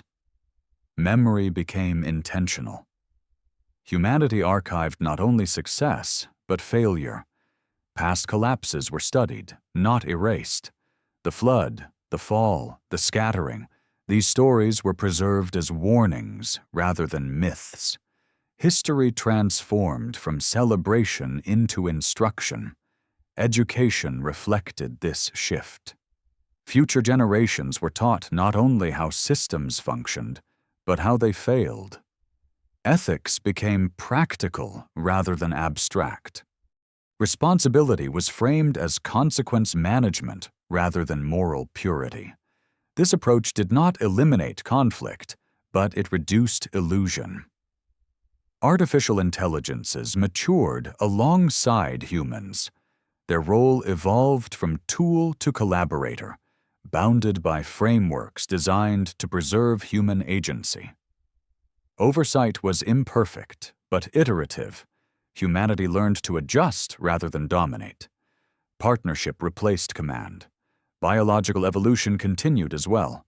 Some chose enhancement, others chose preservation. Humanity accepted divergence as inevitable. What mattered was coexistence. The definition of humanity expanded to include variation without hierarchy. Beyond Earth, settlements stabilized. Humanity adapted to multiple environments, carrying fragments of culture into space. These off-world communities became laboratories of social design, experimenting with governance, economy, and identity. Distance reduced central control, encouraging innovation. The planet itself slowly recovered in places where pressure eased. Ecosystems responded to protection. Damage remained, but repair proved possible when commitment endured. Humanity learned that stewardship was not a single act, but a continuous relationship. The ancient fear of noise returned in a new form. Not the noise of population alone, but of excess complexity. Humanity recognized that not all growth was beneficial. Simplification became a strategy. Choosing what not to build became as important as building. Spirituality transformed quietly. Without reliance on external gods, humans explored reverence for existence itself. Awe shifted from worship to appreciation. The universe was no longer a throne room, but a system of staggering scale and subtlety. Meaning was derived from participation rather than submission. This did not eliminate longing. Humanity still felt the pull of the unknown. Curiosity remained. The difference lay in intention. Exploration sought understanding rather than dominance.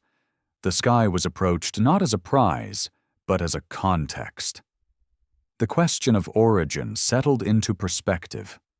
Whether humanity had been engineered or evolved no longer defined its value.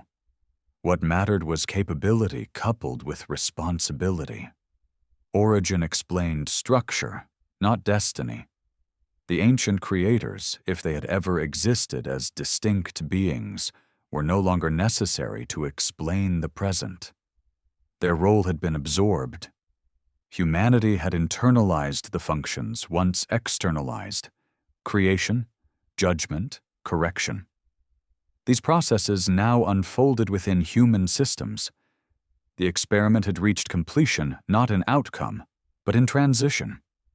Humanity was no longer defined as a solution to another's problem. It defined its own problems and pursued its own solutions. This autonomy was fragile, but real. Failure remained possible. Extinction was never off the table. Awareness did not guarantee survival, but awareness altered probability. It introduced choice where once there had been reaction. The silence of the heavens persisted, unchanged and unbroken. It was no longer interpreted as absence. It was understood as space. Space for growth, space for error, space for learning. In that space, humanity continued forward, carrying the full weight of its history without being crushed by it. Clay and spark remained inseparable. Mortality framed urgency. Intelligence enabled foresight. What had begun as an act of necessity had unfolded into a species capable of reflection. Whether this reflection would be enough to sustain continuity beyond the limits of any single world remained unknown. But for the first time since the first tool struck the first stone, the question was not what humanity had been made for, but what it would choose to become. And that choice, repeated endlessly across generations, was the final inheritance.